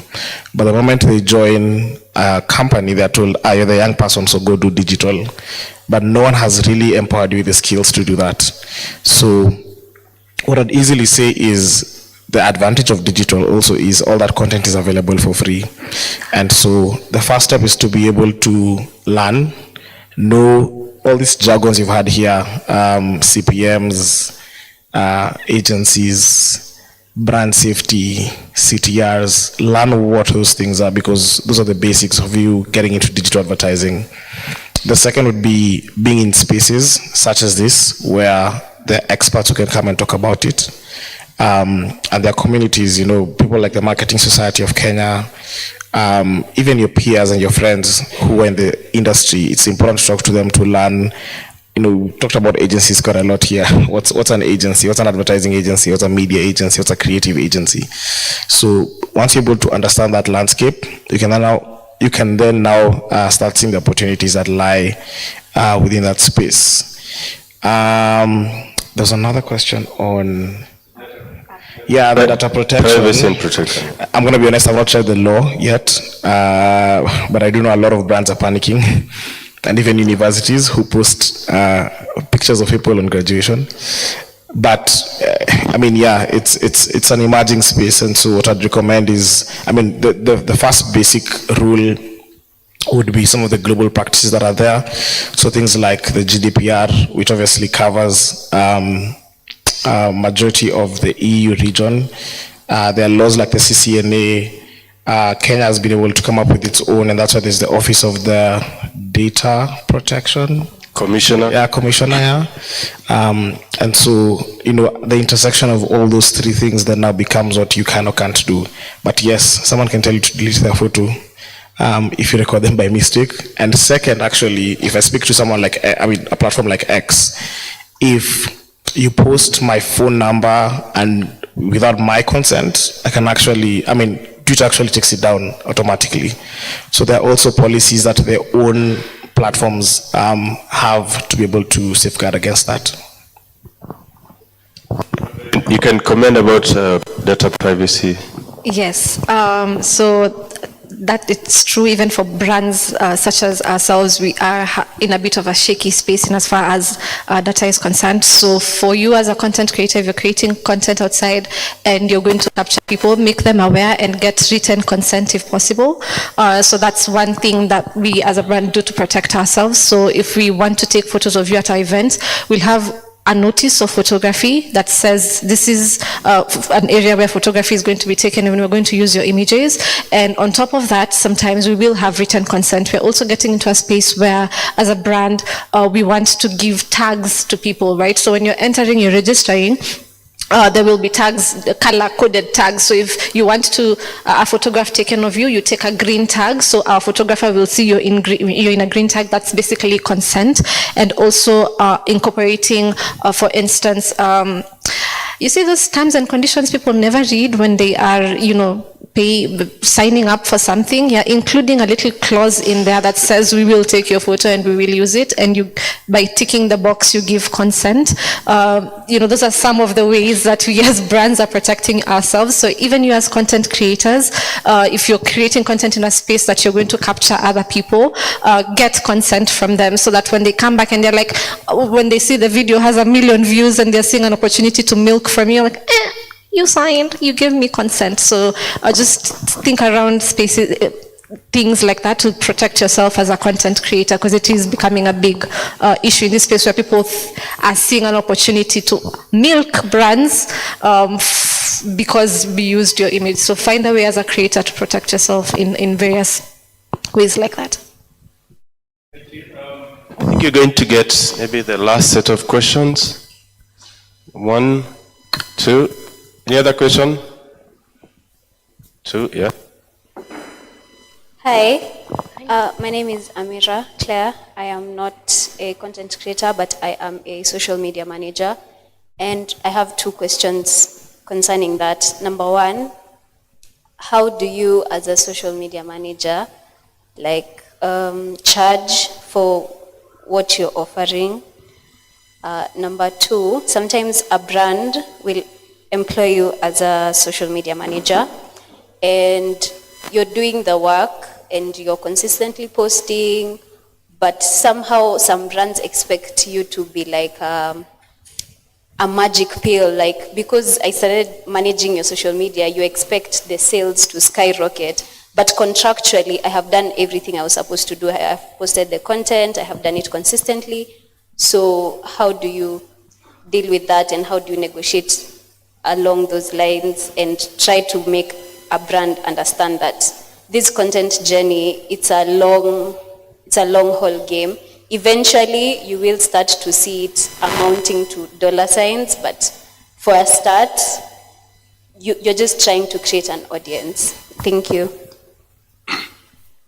We have another question. Yeah, before you get that question, Dorothy, someone asked about your digital strategist, and you want to remain on this behind the scenes. You don't want to be. So I think you can take that question. We had a chat. Let's get the question from, I think it's this gentleman. Just hang on to that question. We get the last question.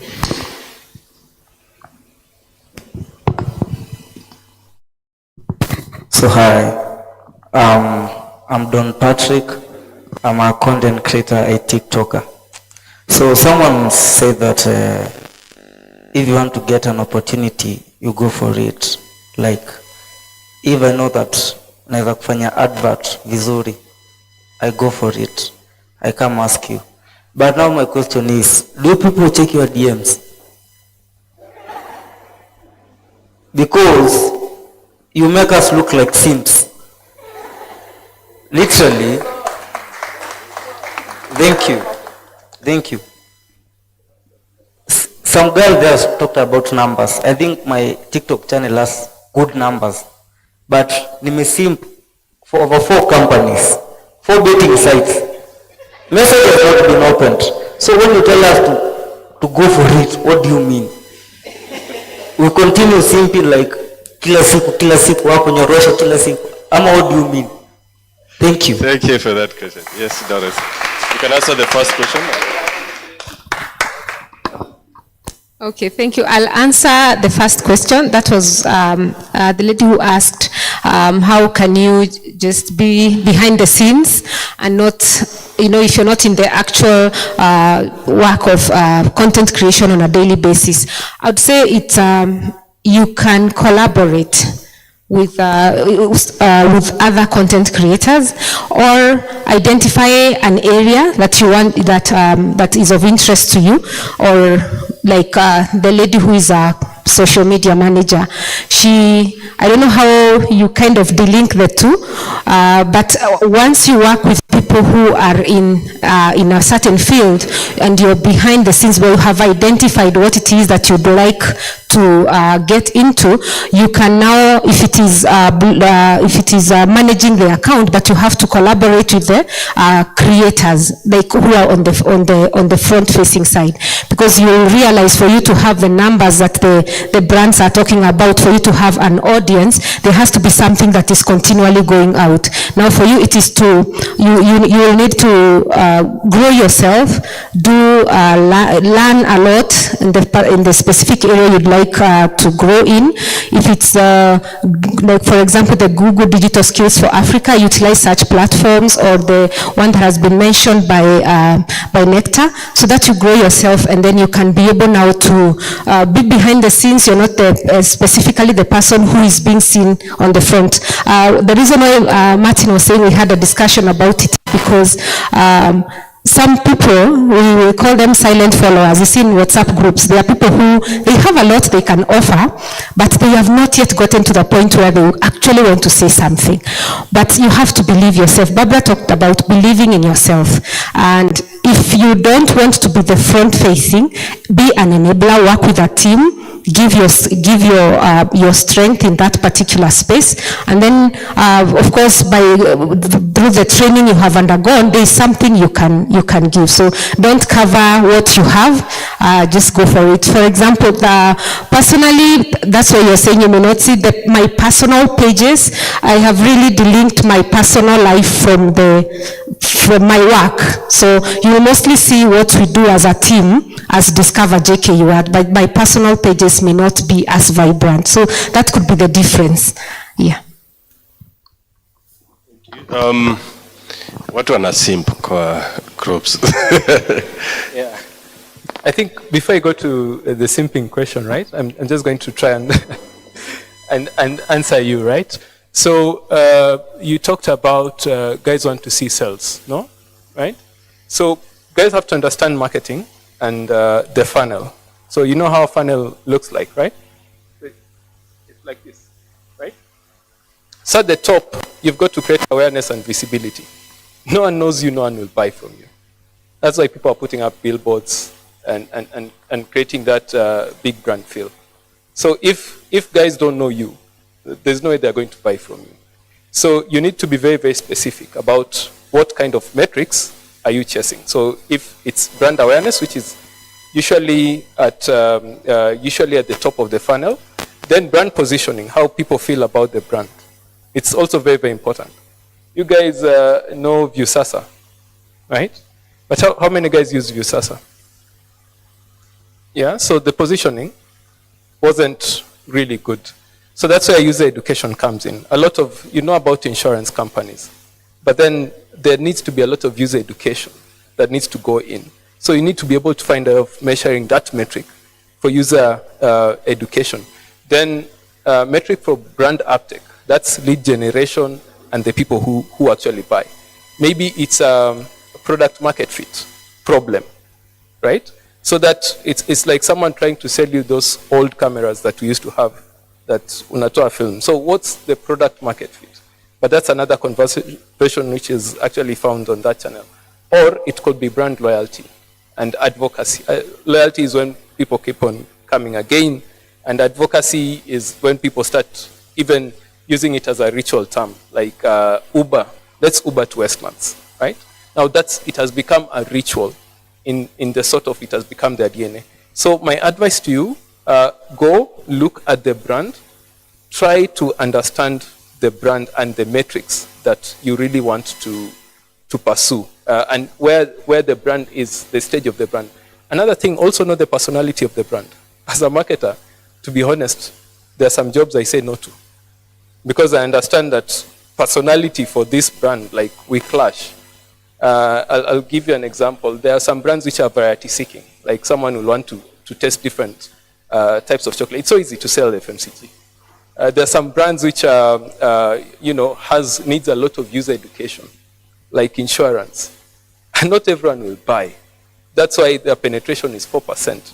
And these products are very, very old. You can't compare them to Uber because they need a lot of investment in terms of research and in terms of the pocket, right? So know these things and try to explain to that. Also make sure that your client is well aware so that they can be able to see you can refocus on the metrics that you're targeting.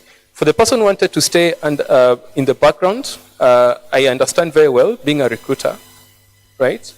And the acronym is very, very simple, Ken, because we understand that also guys have got different strengths. Personally, I'm an introvert. Although I have grown brands to, like, most of the brands, platforms I've been working with have got like a million sessions on their website. But personally, I like working in the background. So I'll leave you with Ken, like knowledge. K stands for knowledge. Like he said, try to gather as much knowledge as possible. Go to those Google Digital Skills for Africa, understand the landscape. Another thing is experience. Try to do what you learn so that you can get an experience. And another thing is network. So try platforms like LinkedIn, right? You'll be able to get clients. You'll be able to get potential employers. For my friend, simping buddy, look, you have to try. That's unfortunately, I'll look at it from a jobs perspective because I'm in jobs, and I understand, like, when someone comes to me and says, look, I haven't got a job, I say, how many times do you apply for jobs? You say, like, I apply like once in a week. No, I tell them, apply 3 times in a day. Because you've got the opportunities. You have got all the tools necessary to be able to map out the kind of companies that you want and start prospecting, like yourself. So make sure that you just increase your frequency and you increase your chances. I usually say, for every 10 no's I get, I'm closer to my yes, right? So sometimes also first clients, myself. But the more I get no's, the more I get energized. I know that I'm at my 9th no, my 10th no, my 10th is a yes, and it's coming. So 4, ni kidogo sana, right? And then try other channels as well. So if you've been using maybe DMing, try to meet these guys. Join the young MSK. It's Marketing Society of Kenya, the university chapter. Meet their marketers. You know, it's another thing when you're having one-to-one conversation. Join LinkedIn. Try to push there as well, directly. Yeah. Maybe I can also just add something to around simping and reaching out to brands. So you can imagine how many DMs they get from customers, from people who want jobs, and from influencers or other people who want to become influencers. If I was you, I'd go a very different routes. And more so, if you look at gambling, for example, you talked about these gambling companies, probably 90% of them have a referral program where they'll tell you if you refer someone, you get a bet worth 200 or 500. Imagine if you do that amongst your circle of friends and you get 100, 200, 300 people who are loyal and can be able to place the odds that they're looking for these people to do. It is easier for you to approach a brand and say, I'm coming with 300, 400 loyal people who can do this, rather than I normally post about people and I have followers. So you also have to change tact and see, because everyone wants to make money at the end of the day. And so they need to see what they're paying for and the opportunities for you to be able to almost restructure how you go for the pitch. There was a question around apps that we forgot to answer. Maybe we can just touch on that a little bit. I don't know if the lady is still here, but it's, I mean, the apps, I mean, it's like any other thing. For you to make money, you have to invest. So if the person can invest in terms of getting more people to see their app, to use their app, it is easier for them to then go ahead and monetize that app. You asked a question about how to charge. It goes back again to knowing the value that you're offering. There's no way to quantify, like, different creators have different, I look at rate cards all the time, they have different rate cards. Someone with like more followers can have a small charge, and someone with less followers can have more charge. It really just boils down to the value that you know you're offering a brand, and believing in yourself and being steadfast in saying, this is the amount that I'm charging. If they don't take it, that's fine. Maybe they're not for you. It's okay. If you believe in the value of your service, then charge that amount and say, this is the amount. If they leave, that's okay. They might just come back saying, we contracted someone cheaper and it didn't go very well. Can we use your services? But you really have to be good at what you do. On your second question on...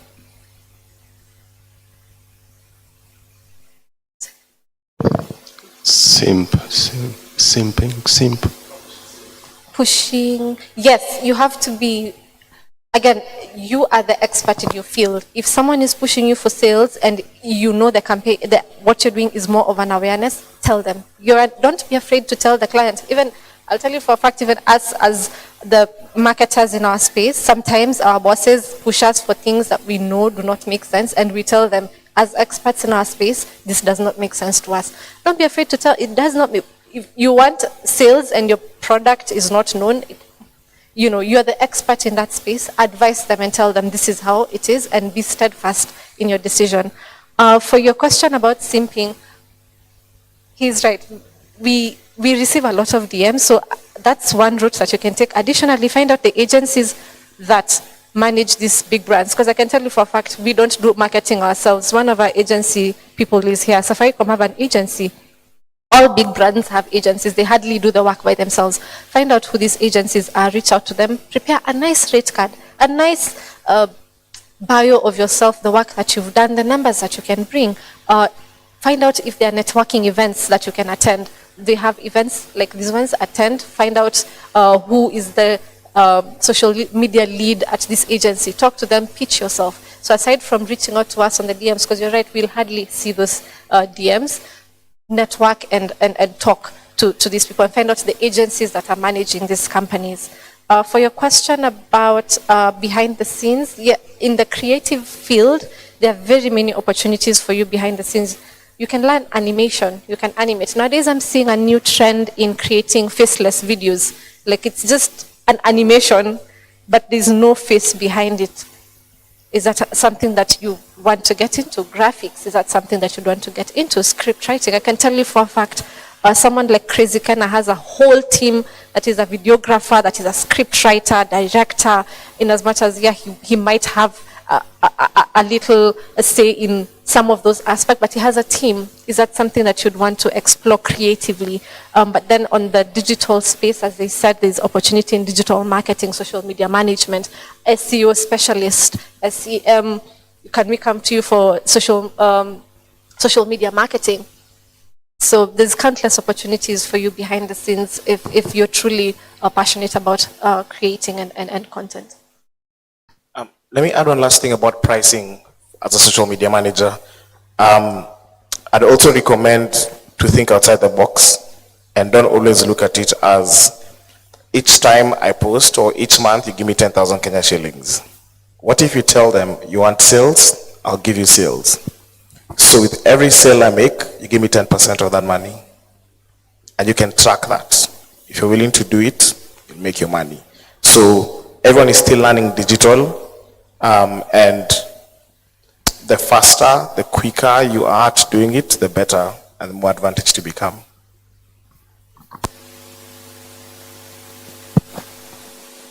Okay, thank you very much. We're coming to the end of this great session. I want one person to tell us, what have you learned? What are the 5 things that you've learned from this discussion? One person?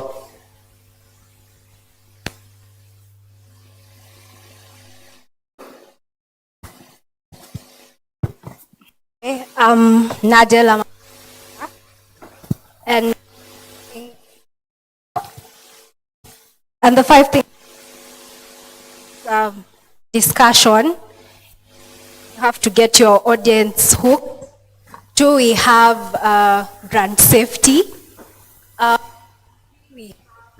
You have to know your value as a creator.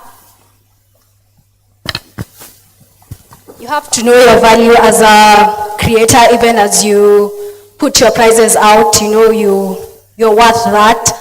And 4, also learned that you have to balance being a student and creating content. And lastly is put yourself out there.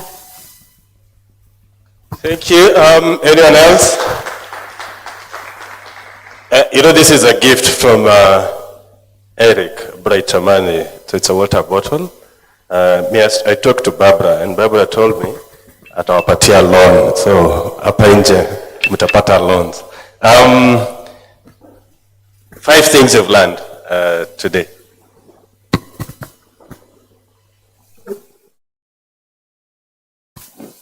The first thing that I've learned is consistency. The second thing is putting yourself out there and making sure that you differentiate yourself from other content creators. The third thing is balancing, as she has said. The other thing is going out there, go learn, go, even if you're not interested. In the middle of learning, you may find yourself interested in for example, those who are not content creators, you may find yourself, actually that is what you want to do, and that is what can give you money. And the last thing is networking. They say your network is your net worth.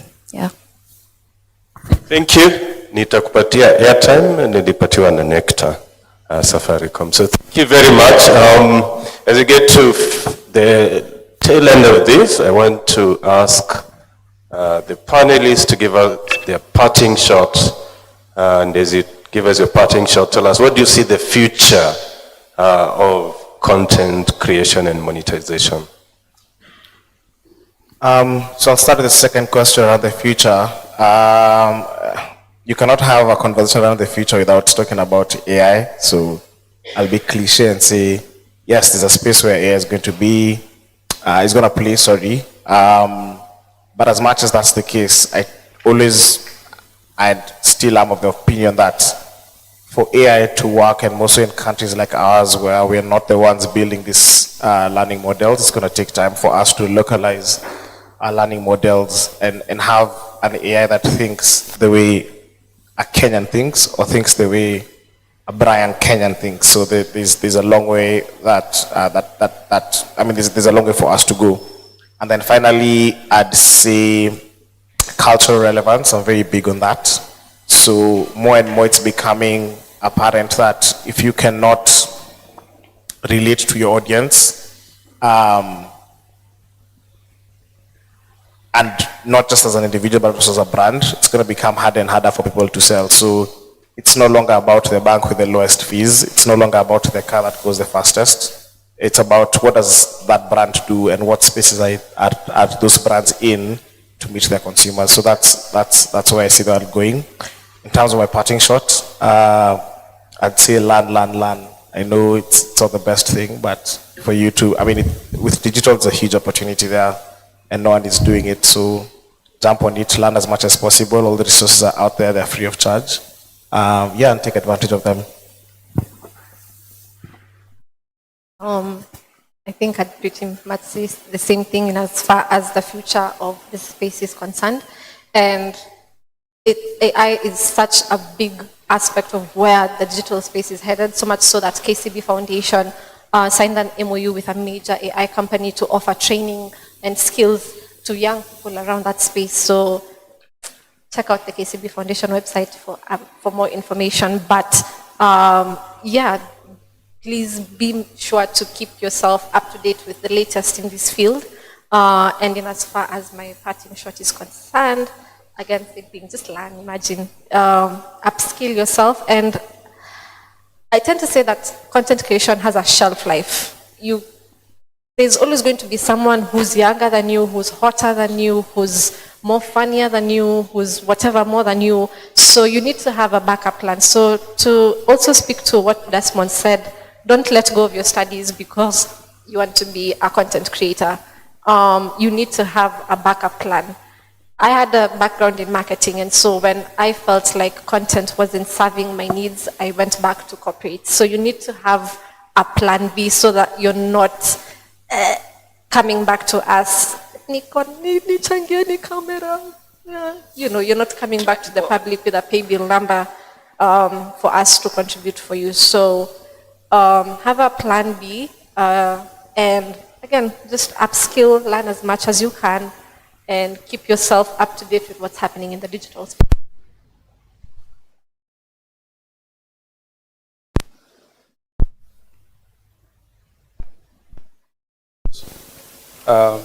Read ads or watch ads or interact with ads or content. They interact with basically interesting things, right? So you need to make sure that whatever you're putting out there is very, very relevant. And looking at the other jobs of the future. 80% of the jobs that are there in the future have not yet been created. And Safaricom is looking at jobs reports, content creation. Content creation is going to be among the jobs of the future. Up there we start renewable energy, AI, and then healthcare.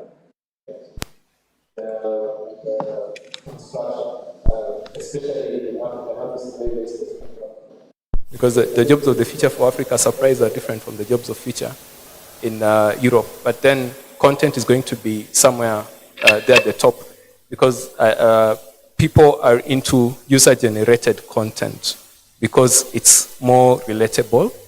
And that's why I think the biggest news platform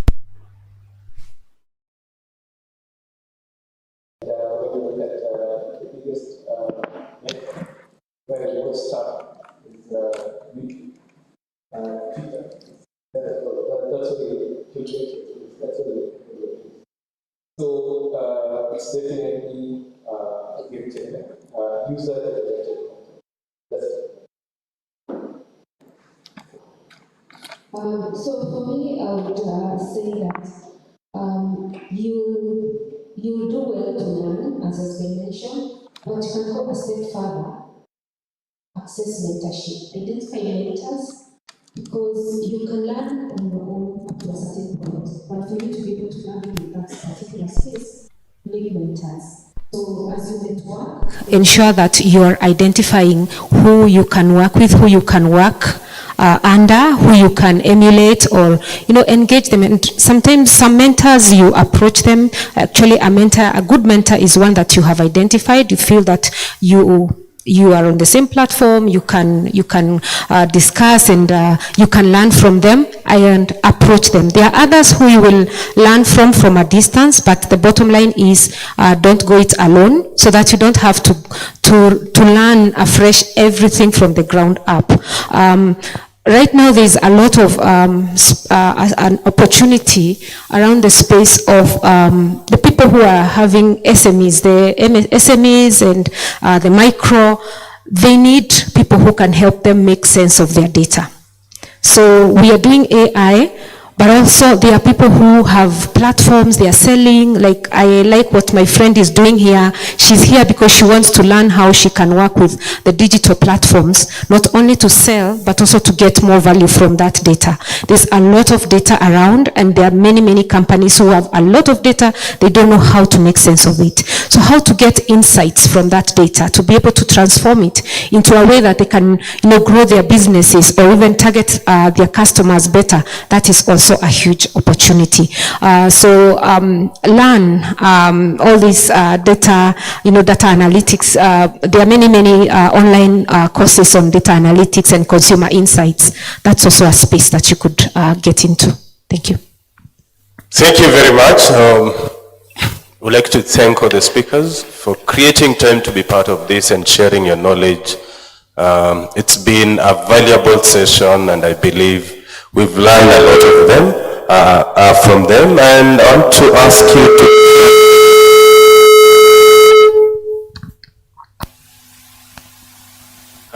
let's clap for them. Again, so clap for yourself for sitting through until the end. Let's also clap for the MC, Kazi Mzuri. Asante sana for your time and being part of this conversation. So thank you so much, Martin. And it's been 2 hours of wisdom, interactive meetings, sharing ideas, opening up our minds, brightening ideas, throwing tantrums, like our Twitter DMs, and which is normal. And it's been fun being with you guys. Thank you for coming. And sometimes it gets so going when you meet people who think higher than you. I guess, as for me, this is my 4th year in my MCing career.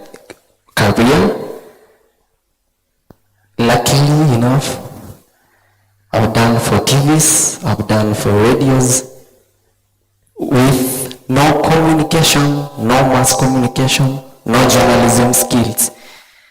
The best thing I can tell you guys is what you give to those people determines how they'll take you. I've worked with a TV, 3 TVs right now, and 1 radio, Homeboys Radio. I did Homeboys Radio when I was 2 years, my MCing thing. For a whole year I did it. They never asked me, where is your degree? I was only asked, you want to see your skills? I gave them my skills. They traded, got my money, walked away. So the DMs person, it's sometimes more of, and I think these people can tell you that in the job space, for you to get hired to do something, it's more of, I know someone who knows someone. Let's just be honest.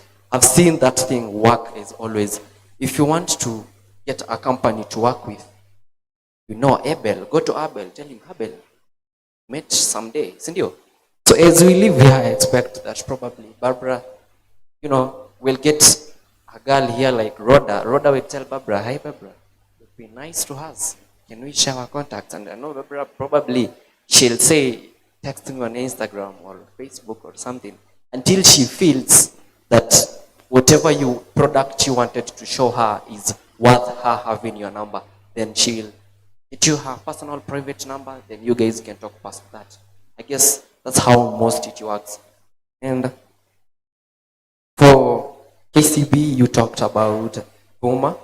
I'm talking now on behalf of the students. We will be having events. You are the brand manager, right? You're the brand manager, brand content manager in KCB. Rhoda can do a video in something to do with, So me and you right now are friends. I'm assuming that me and you are friends. So I'll get your number. I write very nice proposals. Yes, I'll send you the proposal through your email or to your WhatsApp. And you can go through the proposals. We can give these students those gigs. Sindio, ama mnataka aje sindio? Si mnataka hizo jobs. She has talked about Vuma. And Martin is the director in social media awards. Instagram is at 11.8 thousand followers. I deserve an award. Deserve an award. Sindio, I saw Brighter Mondays, you handle jobs. These students can give you sign-ups. Students can create accounts in Brighter Monday app. Get your proposal. Give the students those jobs. You know, Aleph has a bigger platform. You have Hex, you have Spotify. Spotify needs accounts.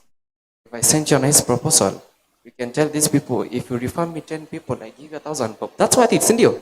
You just refer me 10 people, I give you 1,000 bob. Sindio. Sindio. It's workable. So jobs zishaingia. So if you know me, you are lucky. If you don't know me, please don't text me. Sindio. If you don't know me, please don't text me. And I also know that DiscoverJKUAT can do. My page is bigger than DiscoverJKUAT. So I am more famous than DiscoverJKUAT. That's a joke though. So thank you for those opportunities. We would like tusikwe tu tumeongea about the opportunities then tuziache hivyo, si ndio?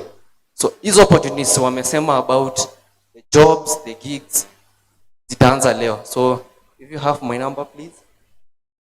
Mimi nimekuwa mtu wa connection and tell people that you now know me. And the other thing was from our corporate communications office. They've taken photos from you guys, but tumesema ukipigwa picha na ipostiwe kama hauja consent, you can claim, si ndio? If it's monetized content. Lakini si ya DiscoverJKUAT, si ya to monetize, si ndio? Ni ya ku create awareness. So msiingie huko customer care msumbue Madam Dorothy ati we have posted your photos and you need to be paid. Sindio? We've taken the photos and they will be uploaded on our media pages at DiscoverJKUAT across all pages. So please usiclaim. Sawa. Easy monetized content, ini awareness content. And that's it. I guess thank you people for everything.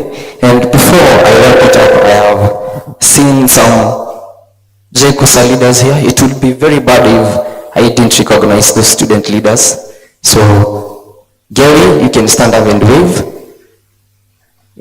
That is Gary, is the academic secretary. Speaker, you can stand up and wave. That is Graham, is the speaker of the Students' Council. And nimeona Chief Gun Mali. I've seen Chief Gun Mali. Sijui ameenda wapi. He's my co-MC. He's one of my MCs around. And we can call it a day. We can say a word of prayer. And, I'm sorry. There were 3 people when niliita wa kwanza. Na nikawaambia have their t-shirts. So nimeambiwa a t-shirt si more reliable because kuna mtu ataenda kulala nayo. Kuna mtu atapelekea sistake ushago. But what about watazunguka nazo around? So Sindio, so the 3 people have water bottles. You will see me after this, I'll give you. So we can say a word of prayer and we can exchange contacts. We can do a photo session here and leave. So let's bow down our heads and pray.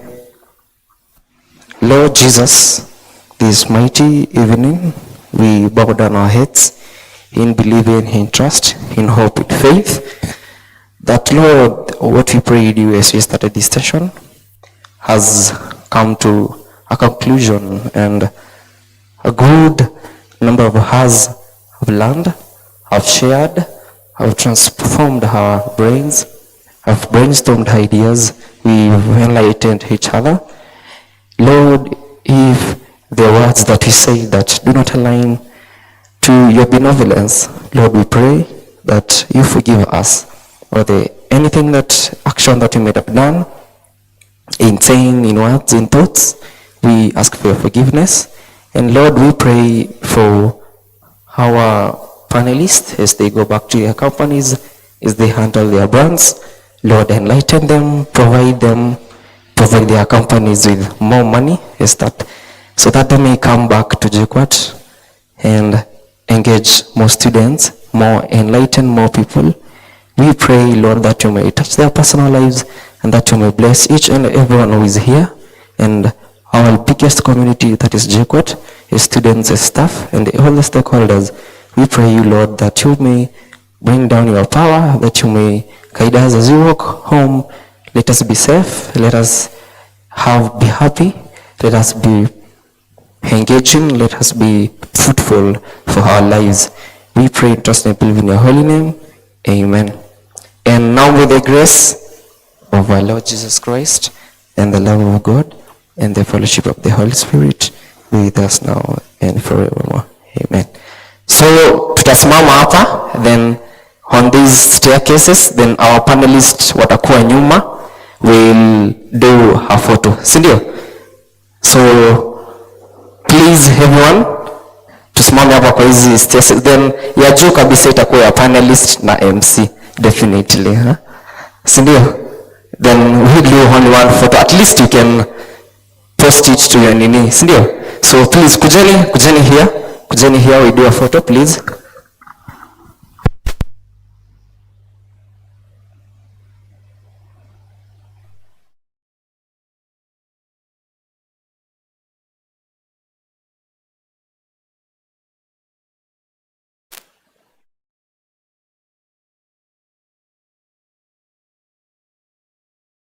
JKUAT Social Media Club is free registrations.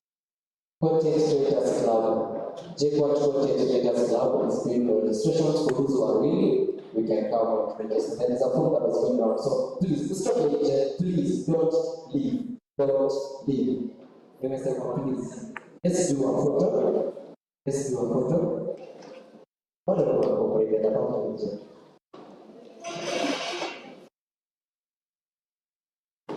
So, as we have taken the photos, tunasimama kwa staircases. Hapa juu tuachie panelists. Tunasimama kwa staircases. Tusimame kwa staircases. Oh,